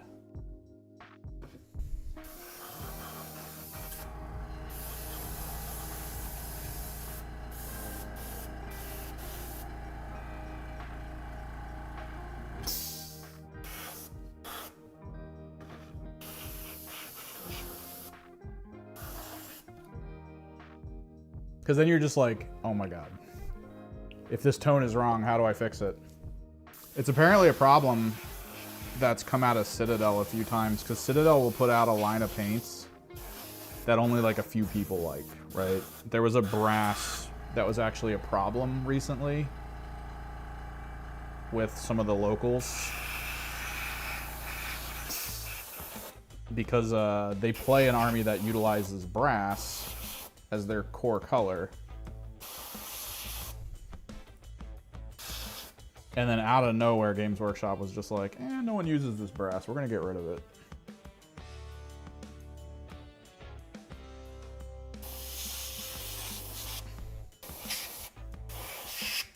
So like their whole paint scheme was just ruined in a matter of like minutes. Just no more brass for you. You are now completely screwed. Have fun with that.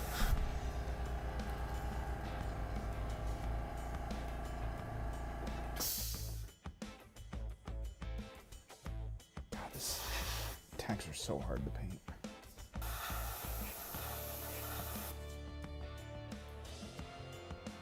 Get this guy out of here.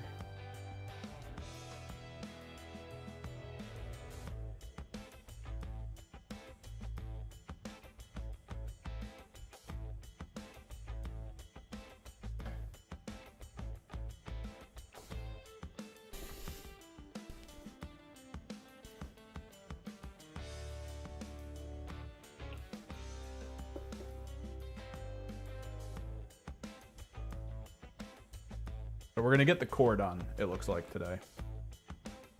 Gonna get... Oh god. What's that? Like a hit of dust. Yeah. We're gonna get like the main stuff painted.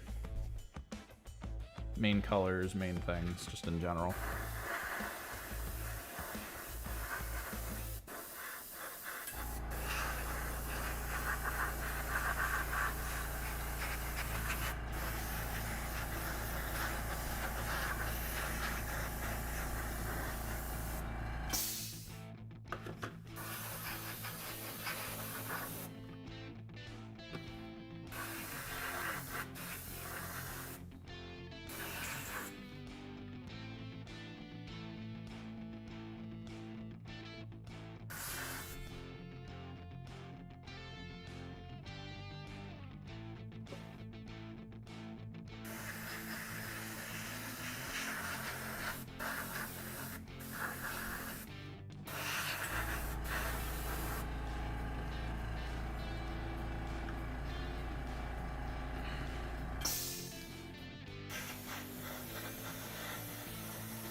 Oh, 1,000 Sun Rhinos.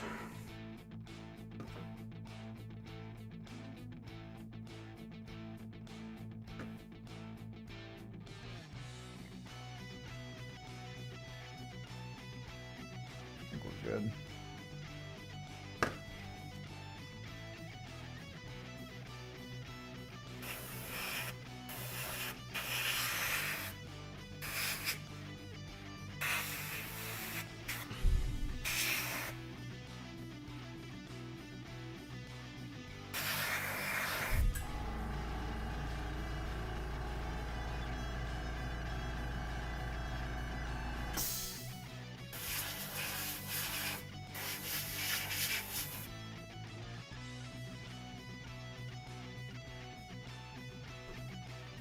This guy out of here.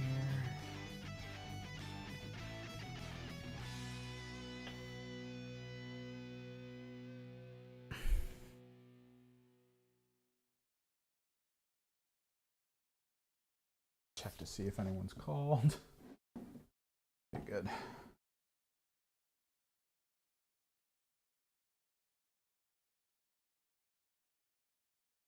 Gotta get the mini components out.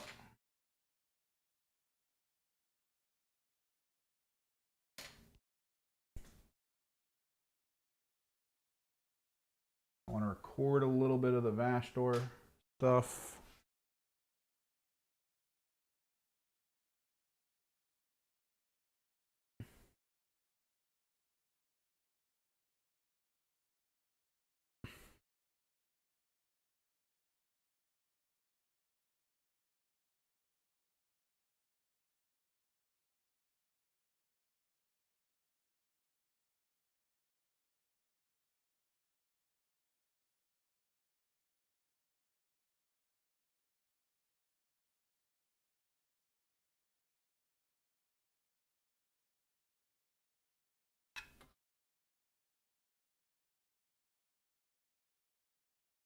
Definitely need more gold. There we go.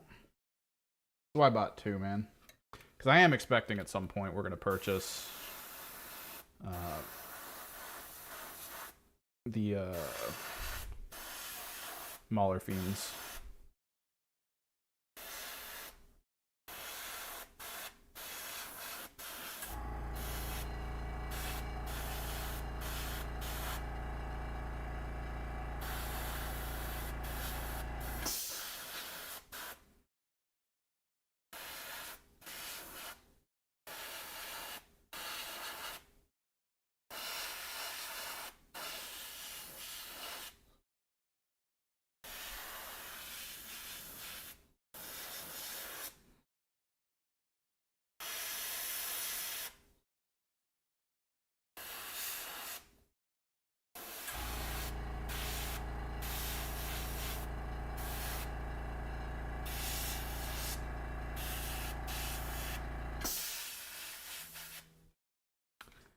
Phone call.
All right, I'm back. We back. We here. I think the music's done, right? Music's probably been done for a while. I haven't really been paying attention. Too much paint. Too much paint! I hate that it ends. Like, it gets to 50 and then you have to go to the next page. So, alright. Kind of on a time frame here.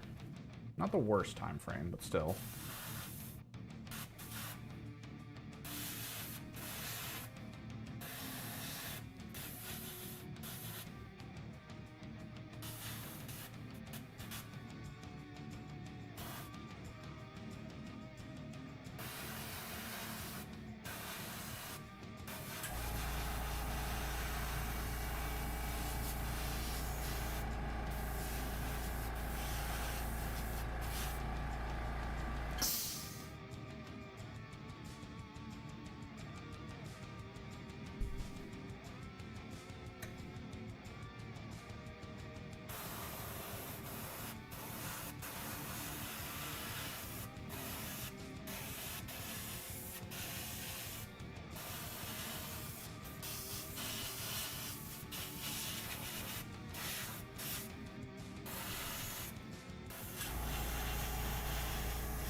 Basic Vash.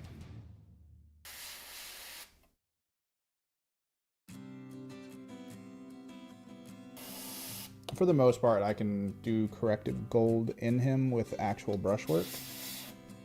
I don't need to worry too much about getting all the gold spots where they need to be.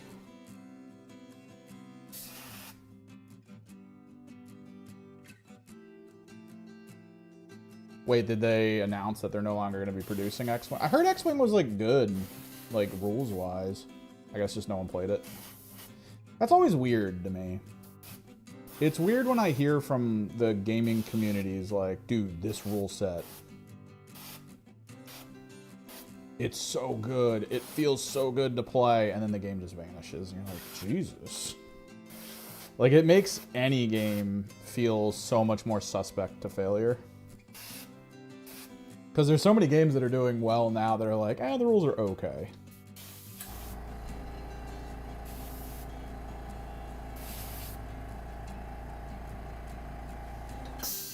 Golden Vash. Turn off the recording. And we gotta do both spider butts. We got 2 stages with these guys. We're gonna do gold around the main bodies.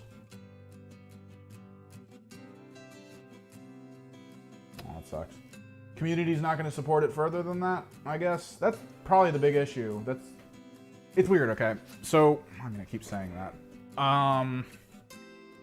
So you got things like Smash Brothers. Smash Brothers wouldn't have a tournament scene if it wasn't for the fans, right? Warhammer's kind of the same thing, in a way. Like, they do try, I feel like, a little bit.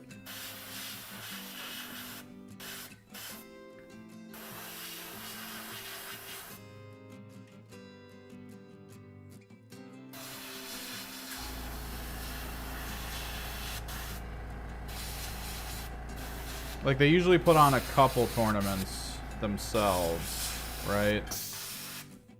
So there's an element of the tournament scene for Games Workshop being themselves, but locally speaking, they figured out an interesting way to put it on the fans.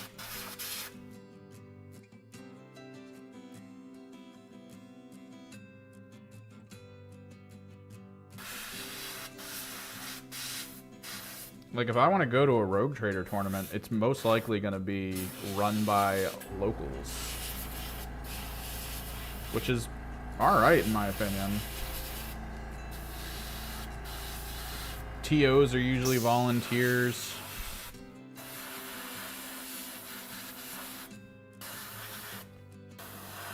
So there's a layer of it where it feels like having a strong community is the thing that's going to carry your game. So if that's the case, then I guess X-Wing, does it not? I guess it just doesn't have a strong community. Or a strong enough community to really carry it.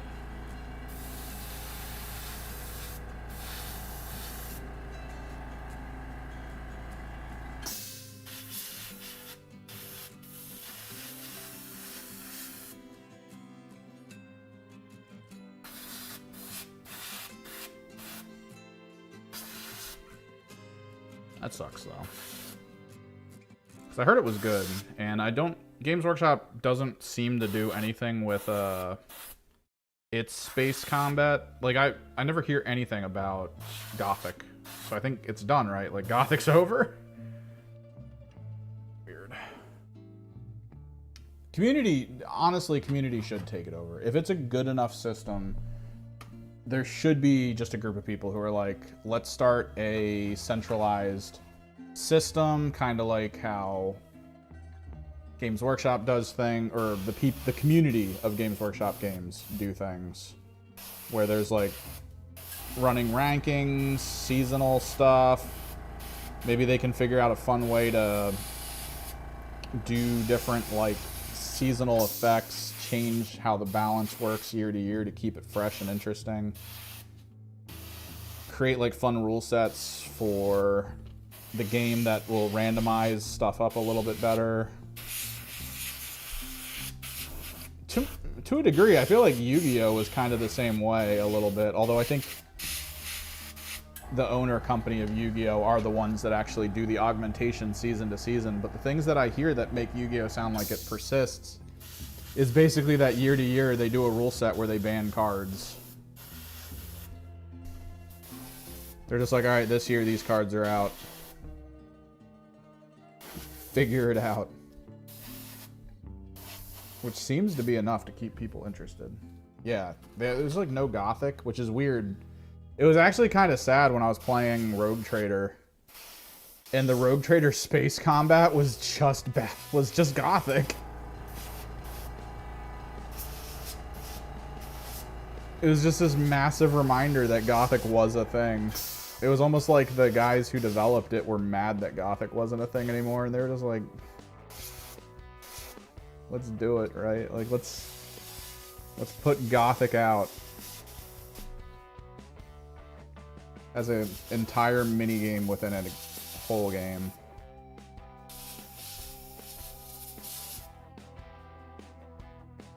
Okay, so key thing we need to do here.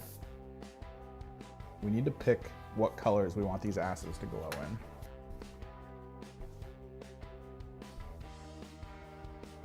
Okay, so, but that's the main company, right? If it's points value, it's the main company doing it. This is why community takeover should probably occur in this situation. Because if it is good enough, why not, right? Like, why not just get the community to do it? If they do like this game as much as I think they do.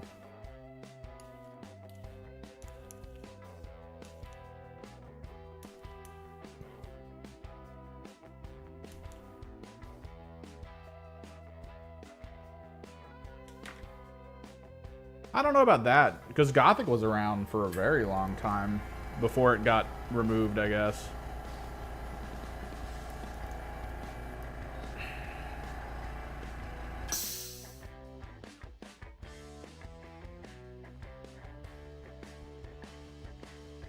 I feel like it was, at least. Because I remember seeing it for years.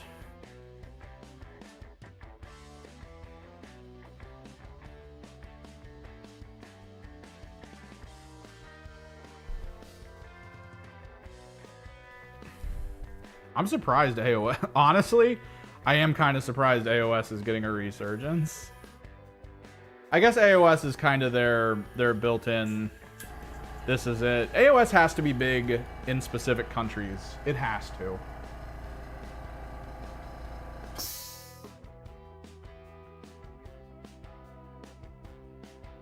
No, yeah, dude, recent corporate decisions across the board for, like, everything have been god-awful. And sometimes you get these revealing moments that just, like, shows that maybe everything's not quite how it seems, right? Because everyone's talking about how much money is, how costly going to frickin', let me grab some of these. How costly going to the grocery store is, right? Grocery store is getting super costly. Green. Let's do green into violet. And then the other one will be pink chartreuse.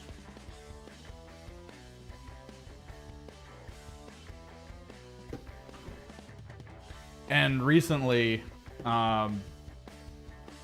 Amazon came forward and was like, oh, let's try to get everyone back into using our system. So we'll just cut all the food prices by 30%. And you're like, wait, you can just cut the food prices by 30% and still be profitable? What's happening?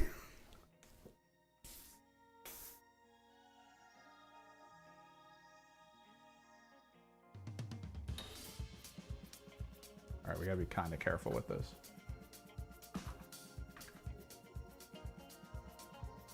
Well, we think that, but I've been watching tournaments recently where the tournament organizer wanted AOS to, like, be a thing.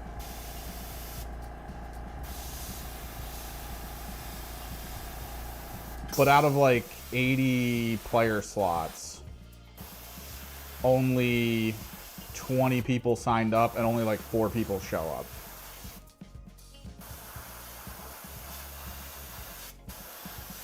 And locally speaking, there's a lot of people who sound like they want to play AOS.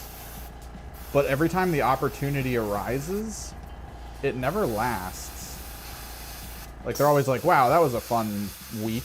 And then they never play it again.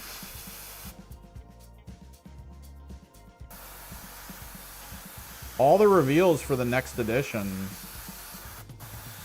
have gotten everyone excited in a much similar fashion. Now we're just kind of hoping, or at least I'm kind of hoping,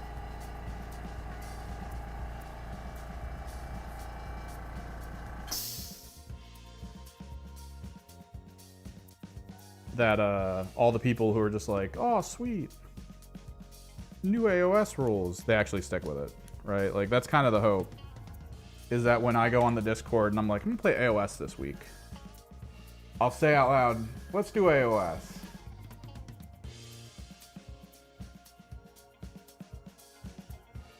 And I want to be at that position where I say it out loud and then people from the local store immediately respond. And it's not just the same 2 people who only play AOS.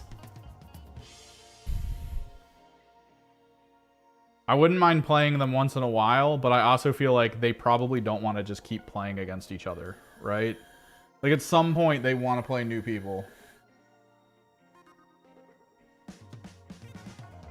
Oh, that's good.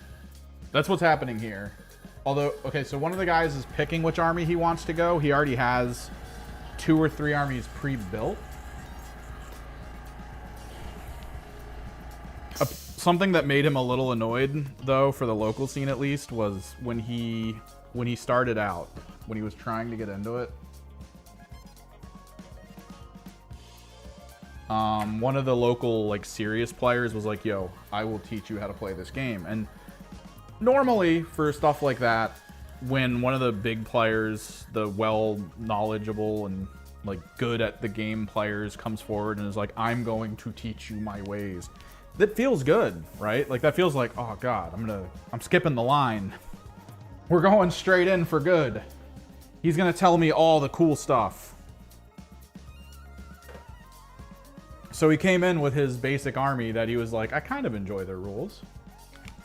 And his opponent came in with a completely meta stomp list. And just tabled him in a turn. It was so... And he was like, So what do you think you did wrong there? And he's like, dude, I don't even know the rules to this game. You said this was going to be a learning game.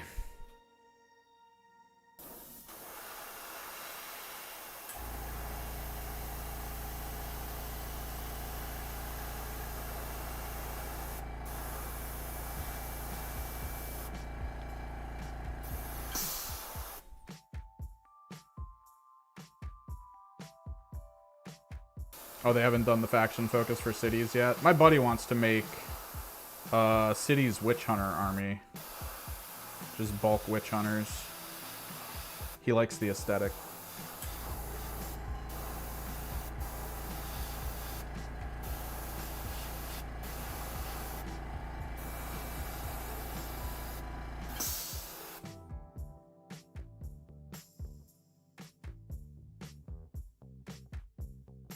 There we go.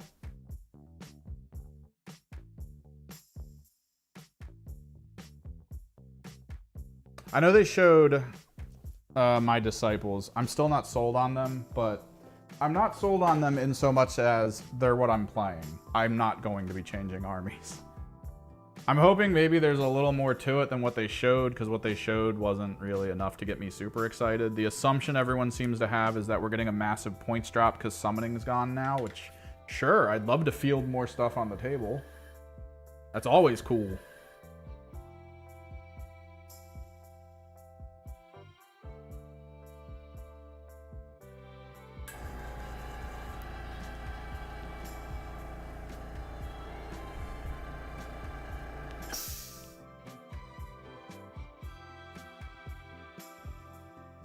I think we're gonna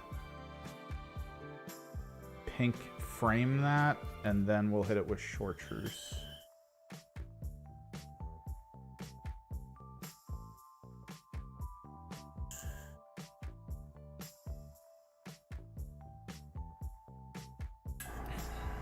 Yeah, but I do think Psychic needs to maybe only distinctly exist in the AOS format, especially since they are leaning into wizard levels again. Because at the very least, my stuff should hopefully have enough of a wizard level to not feel like crap when I'm playing into other people. That's the hope. Like, if I'm going up against some giant psychic force, sure, I get it. Maybe we should be on square footing. It's going to be horrifying when we start rolling off and see what happens. But if I'm going up against a squad that's just like, we're only kind of magical. We have a priest, but like, not that strong of a priest. And then I'm like, cool, let me roll for my magic. And you're like, I'm countering everything. I'm going to hate my life, man.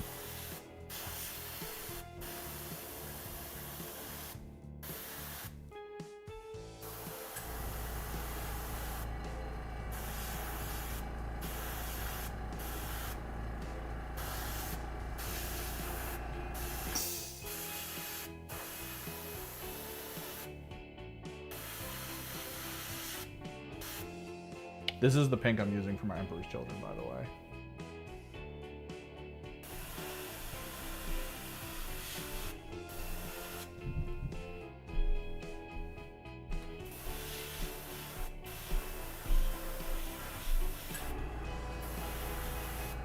Such a good pink. I'm gonna buy so much of it.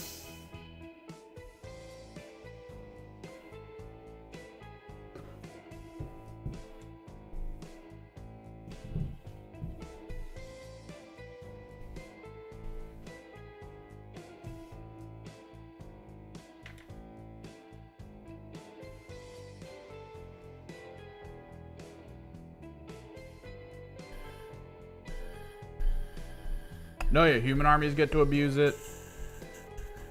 My buddy went undead, and he went like 0 magical undead, but he just happened to have some units that had the ability to deny the witch or whatever it is, counterspell. I can never remember what it's called exactly in AOS. It's just counterspelling, basically.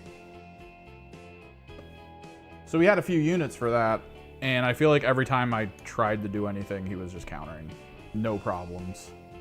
I'm out here with all my plus psychic roll abilities. And I'm just like, great. I can't outroll you, buddy. My psychic army is shut down. I can't do anything. Roll your melee turn. Wipe my squads out, please. Because your guys are way better at melee than mine.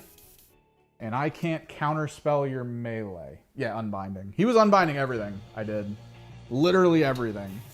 There wasn't a moment where he was just like, oh, I didn't unbind that. That sucks. It was just like, oh, I unbound that. I unbound that. I unbound that. The whole game. I'm sitting there just trying to not just start screaming. Why?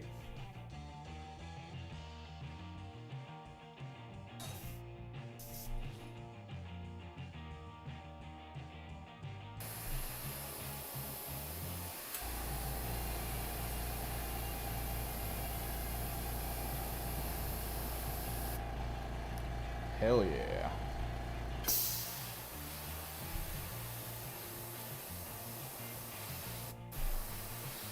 Oh, looks so good because the yellow is semi-transparent. Makes it kind of orange on the rim. Such a good mix.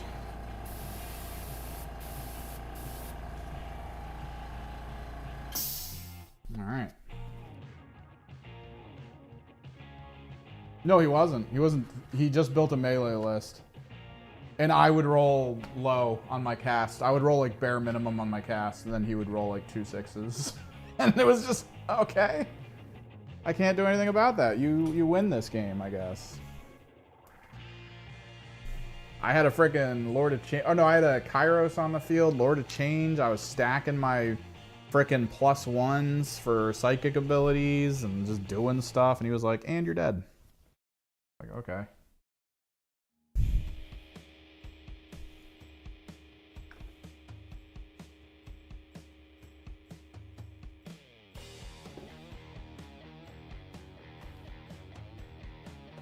Hell yeah, man. Check that out.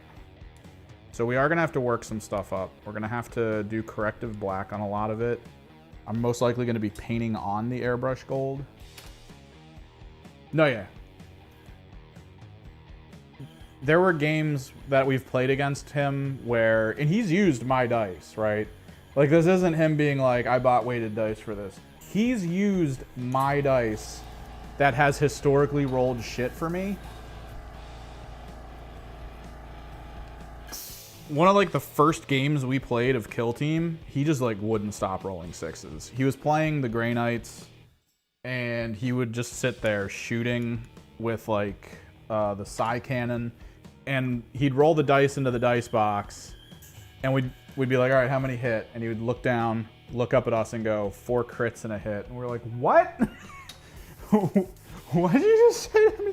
And then we'd look in the box and yeah, 4 6s and just like a 4.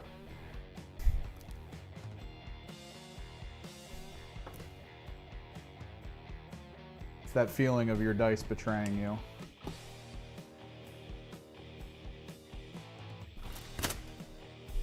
Oh my god, man. So it is 2:30. If we power through, I think we can get some of the basic painting done for the cultists.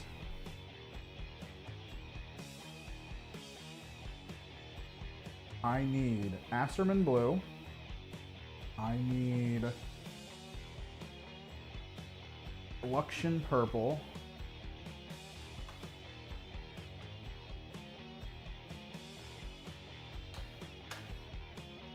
And I need Sigvald burgundy.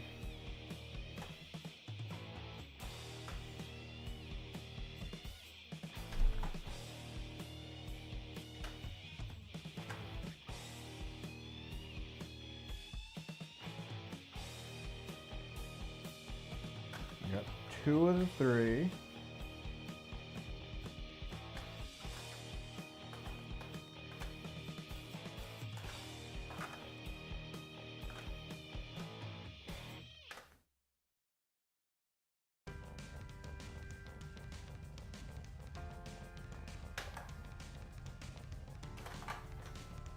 feel like I've already had a hard time getting my burgundy, like in the past. I feel like we're looping back to a similar bit that has haunted me for weeks.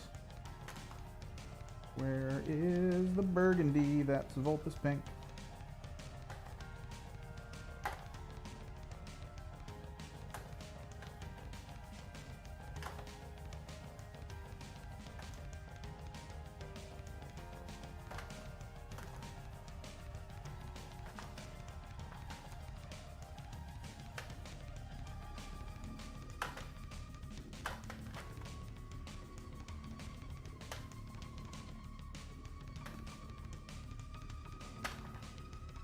Got it.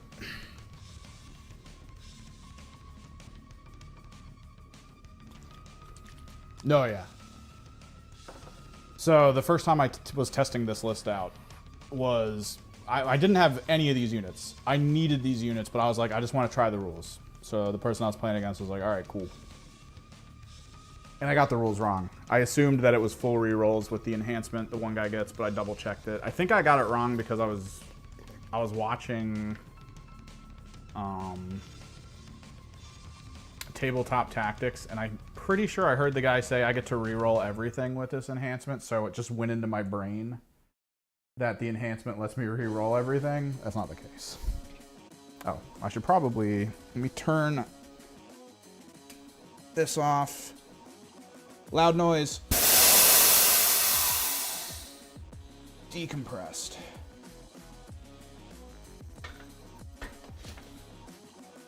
Uncork the bottom, because that was like a 2-hour freaking airbrush session. I want to drain the tank. Let me pull the brush apart. Boom. We're golden grams. So we were playing, and I wasn't really thinking about it all that much. I was getting kind of stomped, so I was like trying to focus on what I could do.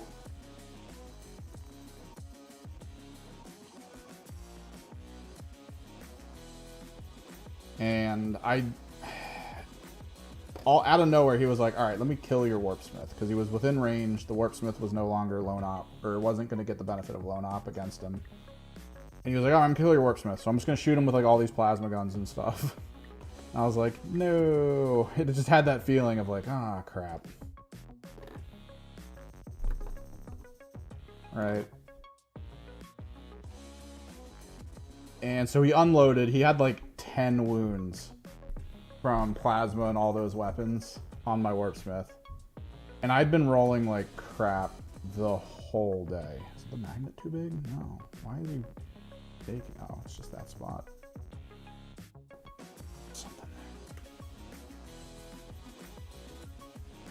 And I was like, well, goodbye, Warpsmith, and I rolled all the dice, and I got nothing below a 5, which was his invulnerable save, and I was just like, yes!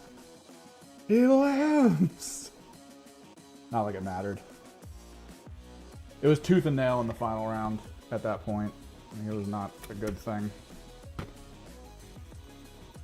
We need to let this gold dry some more.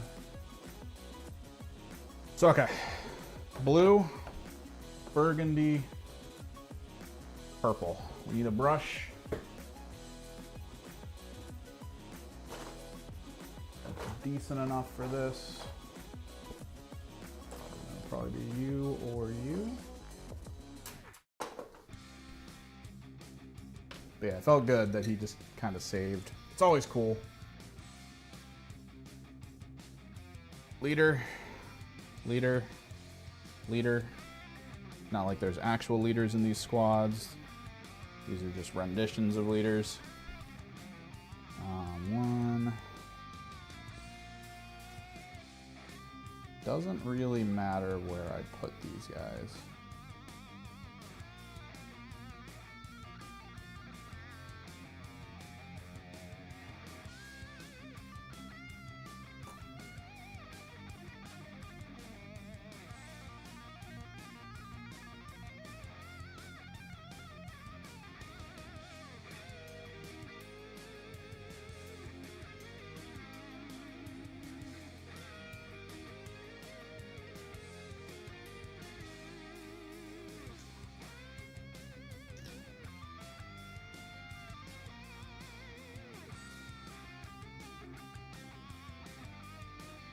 1, 2, 3, 4, 5, 6, 7, 8, 9, 10.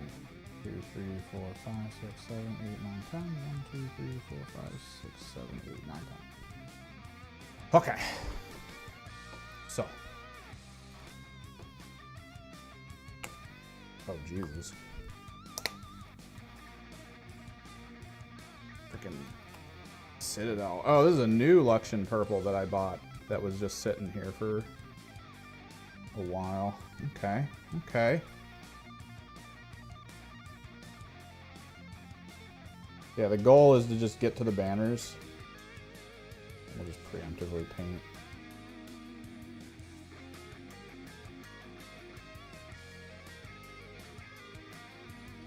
The main point is that their back banners are the colors of their squad. So I can just keep them organized. Anything to benefit my opponent as well as myself. When declaring when certain squads take actions, when certain squads need to be in a tank. Just be like, yeah, purple squad.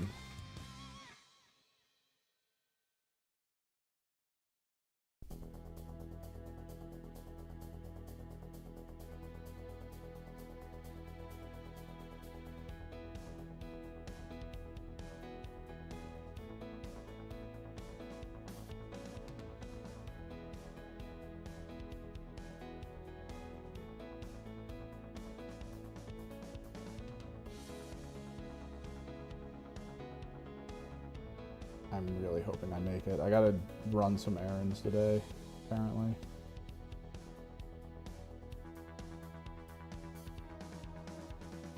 We got a lot of painting next week. I'm playing this game tonight, or tomorrow, but we're not streaming tomorrow, which is why we streamed on Wednesday.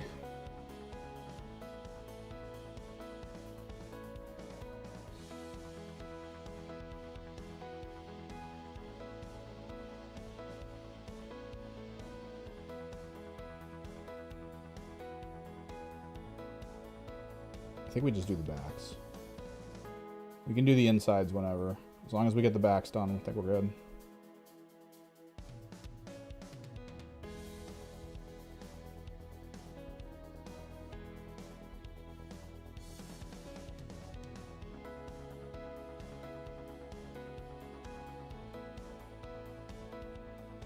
Quick little hit, color.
It also means I won't be using my Felgor, which is actually good. Felgor are interesting, I just don't like them. I feel like Felgor are maybe for the, what's the detachment? The Night Lord's detachment, or maybe like the Alpha Legion detachment. Because the Felgor are the ones that can come in a turn early. So you can technically bring them in off the table edge in the middle, like turn 1, which is kind of cool if you think you need to reinforce stuff. And then turn 2, you can actually bring them in off your opponent's table edge, which could make for a really good Rapid Ingress.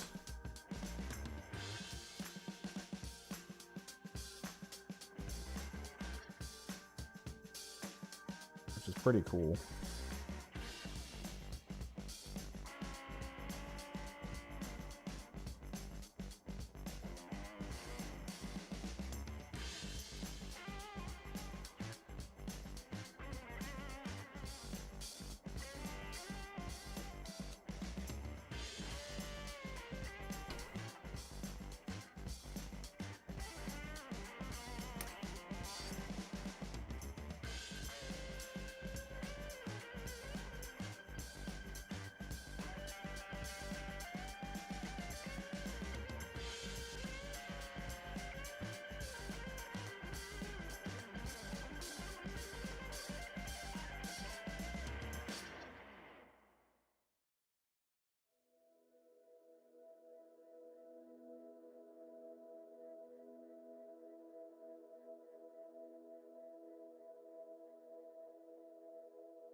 I'm gonna have to get the list together too. Hopefully I can finish painting these before 3 o'clock.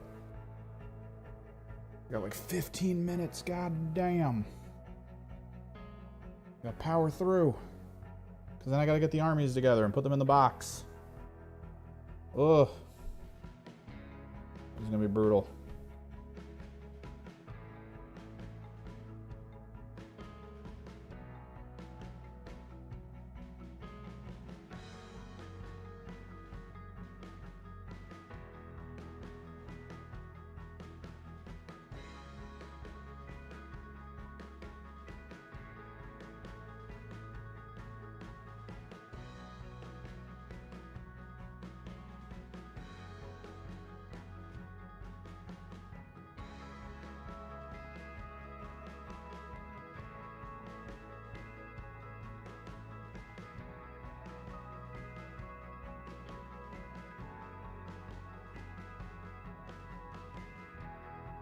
Purple banners.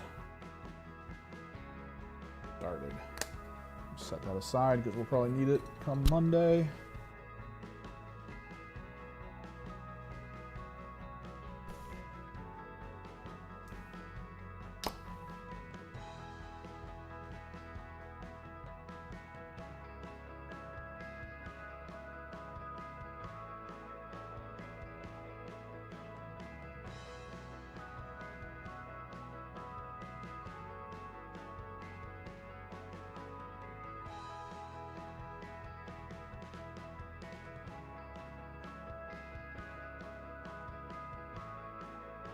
I'm finding that I'm a weird place for age right now.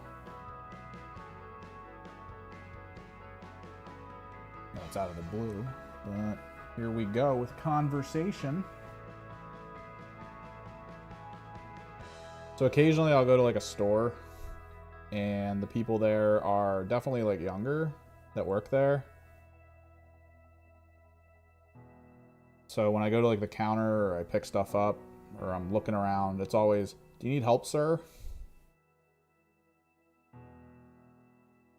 I know my beard's gray, but that was a thyroid thing. I'm actually thinking of dyeing it back to black.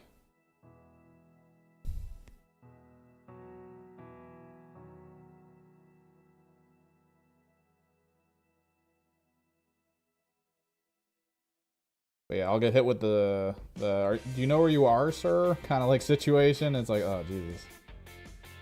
Not that old. But then I'll go to the store where I'm playing, like, older people in Warhammer 40k. And they'll stand there. They last time I was there, I think they quoted, or a couple times ago, they quoted the many whelps left side meme, the minus DKP. Which, I mean, that was the meme of my childhood. I was there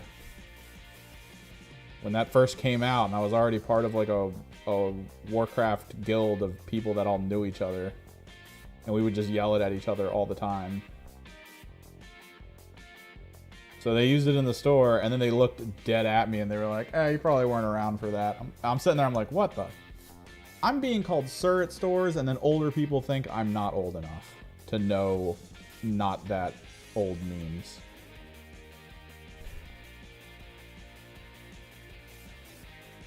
What are you gonna do? Say Leroy Jenkins next, and then act like I have no idea what that is?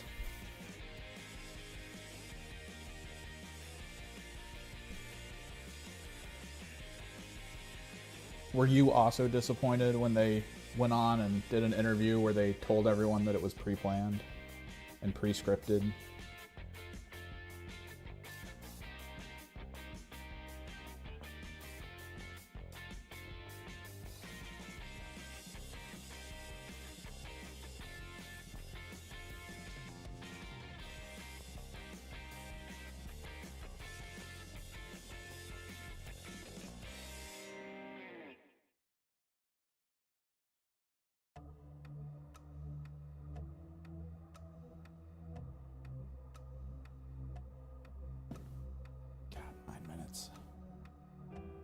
Cutting it close.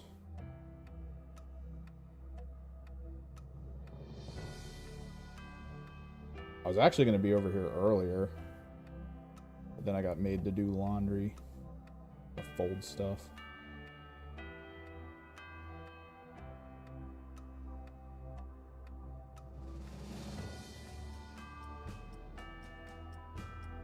This Christmas stuff? Dude, I'm never doing the rock genre again.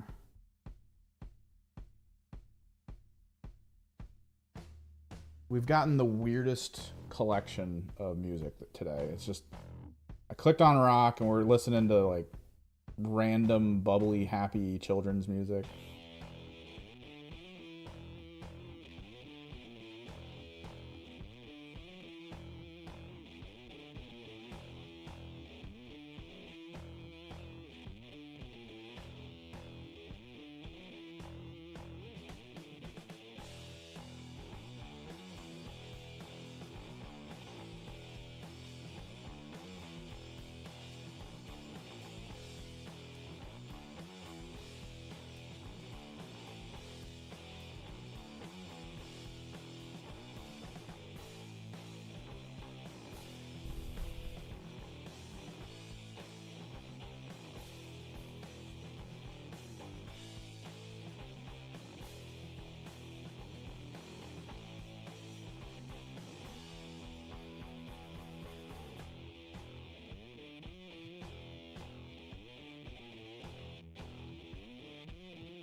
I think if I dye my beard, people will stop calling me sir. That's the hope. That's the hope and the dream.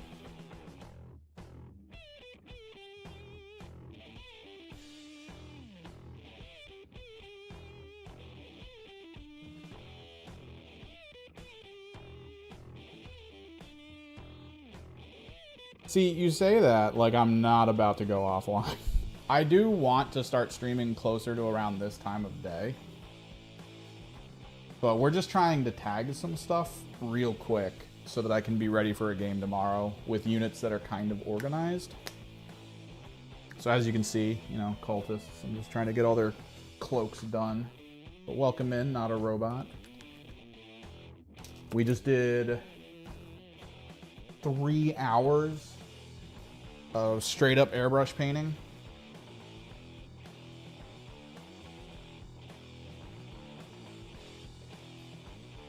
We have massively prepared ourselves for the rest of next week for the full-on Paint-pocalypse. We're basically just going to be picking models and trying to take them through to finish. All the preamble stuff is done.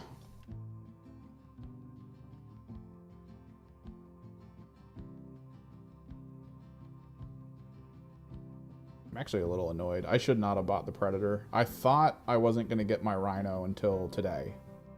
I actually thought it wasn't going to be here till like 10 p.m. because that's what the internet told me. So I was like, you know what? I'm already well over budget this month. Let's push that envelope a little bit. So I went out and I bought a Predator, and then I magnetized it to be able to be a Rhino. I was like, yeah, we did it. And then as I was leaving here yesterday, the Rhino was outside. Didn't need to buy it at all. I have no direct intention of using it as a Predator anytime soon.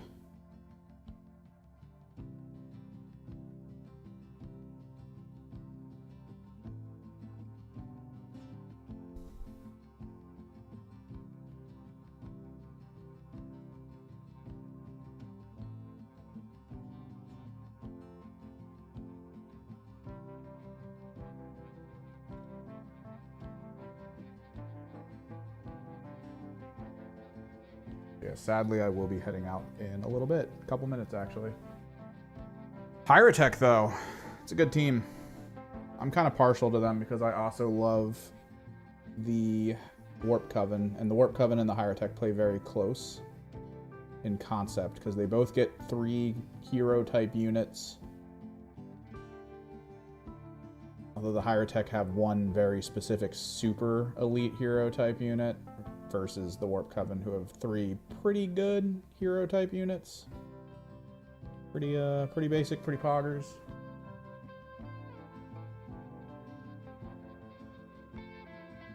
No, yeah, the Predator's just in case.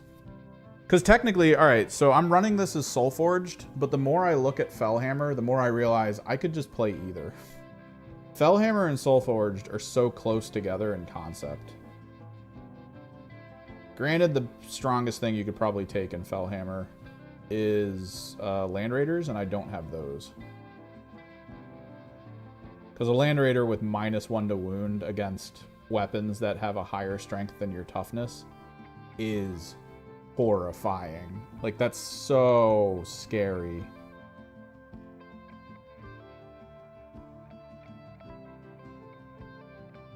But if I want to run anything, I could just get like 2 squads of Terminators using my Scarab Occult Terminators.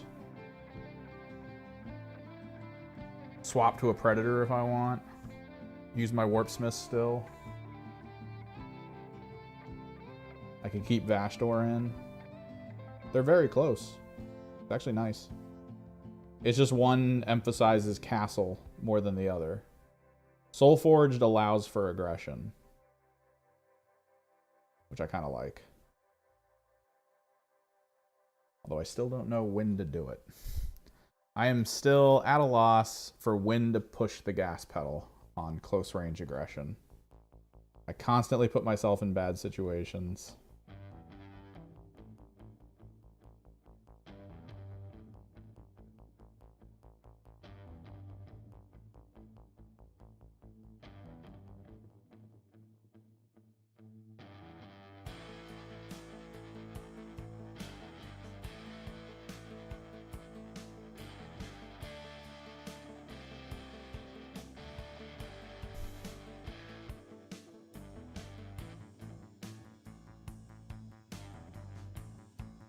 I do think a Predator can be good in Soulforge, though. You make it a Demon turn 1.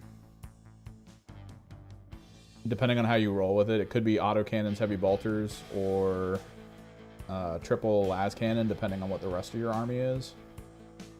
How much anti-infantry you think you have. Triple las cannon, next to a Warpsmith that gives you full hit rerolls, +1 to wound, if you actually want to go that far. Oh, that's got to be horrifying.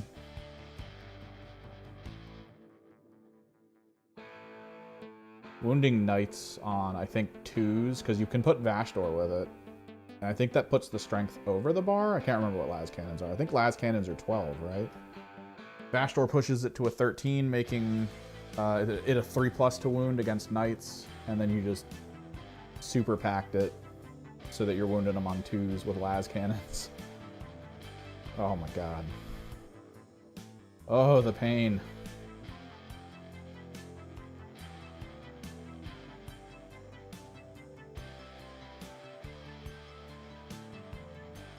All you need is a command point to make it a demon.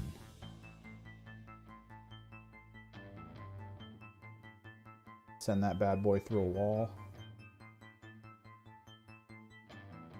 Alright. Cape's done, so now we can differentiate the cultist squads. We'll have to finish painting. It is 3 o'clock on the dot. I gotta pack everything for this game tomorrow that I need to take. So it's gonna take me a minute to do that, and then I gotta run a bunch of errands. Thank you for hanging out. I know it kind of quieted down near the end, but we're gonna have a big paint week next week. Everything's primed, everything's ready to just be a paint week.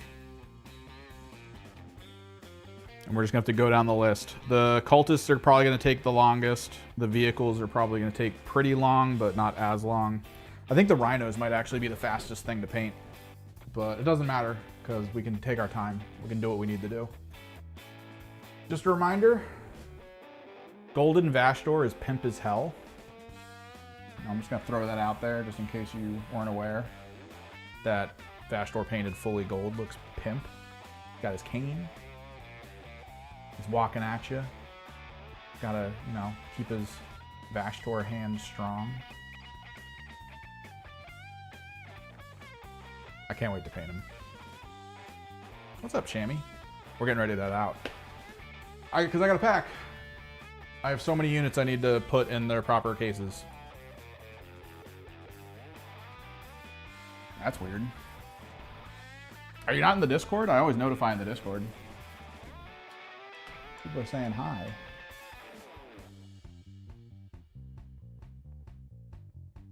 Why is my say hi channel? Uh-oh, Discord's freaking out.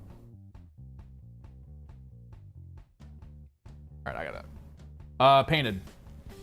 It is black with Vallejo Model Air gold. It's always my favorite gold for that. Hang on. I gotta...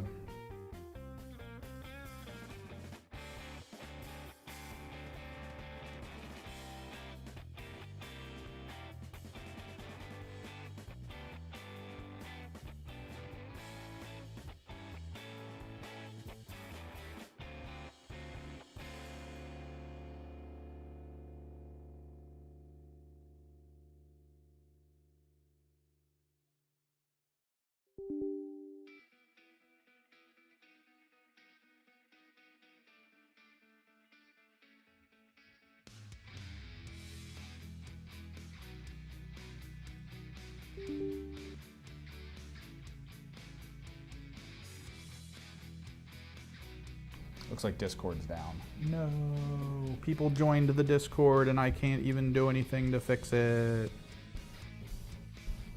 Discord, is it up on my phone? Nope. Discord as a server seems to be 100% down.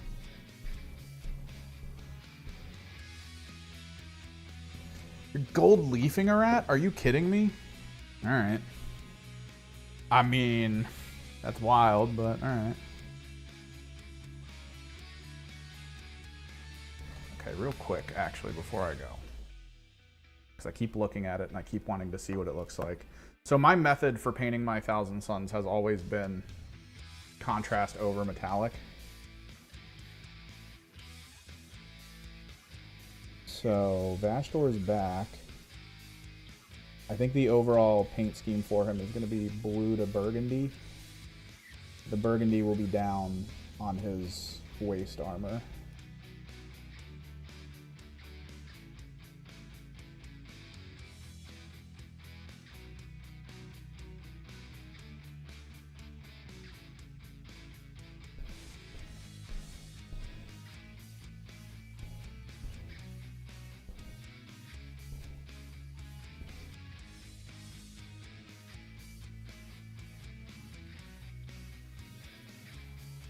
Tries your gold leafing something.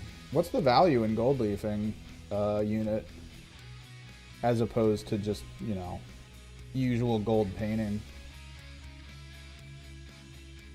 Is it because of like the crinkle fractals that occur in gold leaf? That could be cool.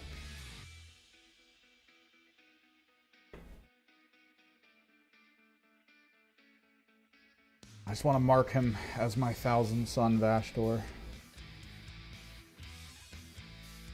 Even though that's impossible. It's impossible!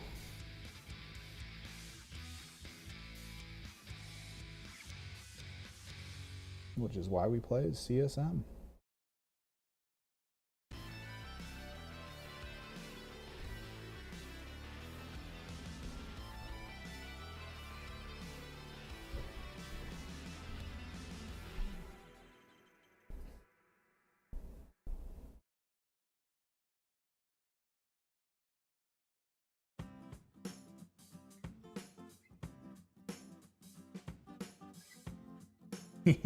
He looks so good.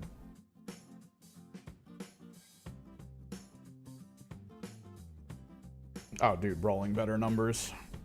That better happen tomorrow. I bought all new dice, baby. My GW dice have been rolling ones more than anything else. I wanted out of that loop. I picked up some new dice, and I've been test rolling them for weeks, and they seem better. If I go tomorrow and I'm rolling all ones again, it's literally just me. It's in any competitive situation, I'm always gonna roll ones. In any sitting around the room situation, I'm always gonna roll frickin' 5s and 6s just to piss myself off. All right, either way, I gotta get moving. If I stay here for too long because of all the things that are sitting around me semi-painted, I'm just gonna keep painting and it's gonna be annoying because I gotta get moving. Later, guys.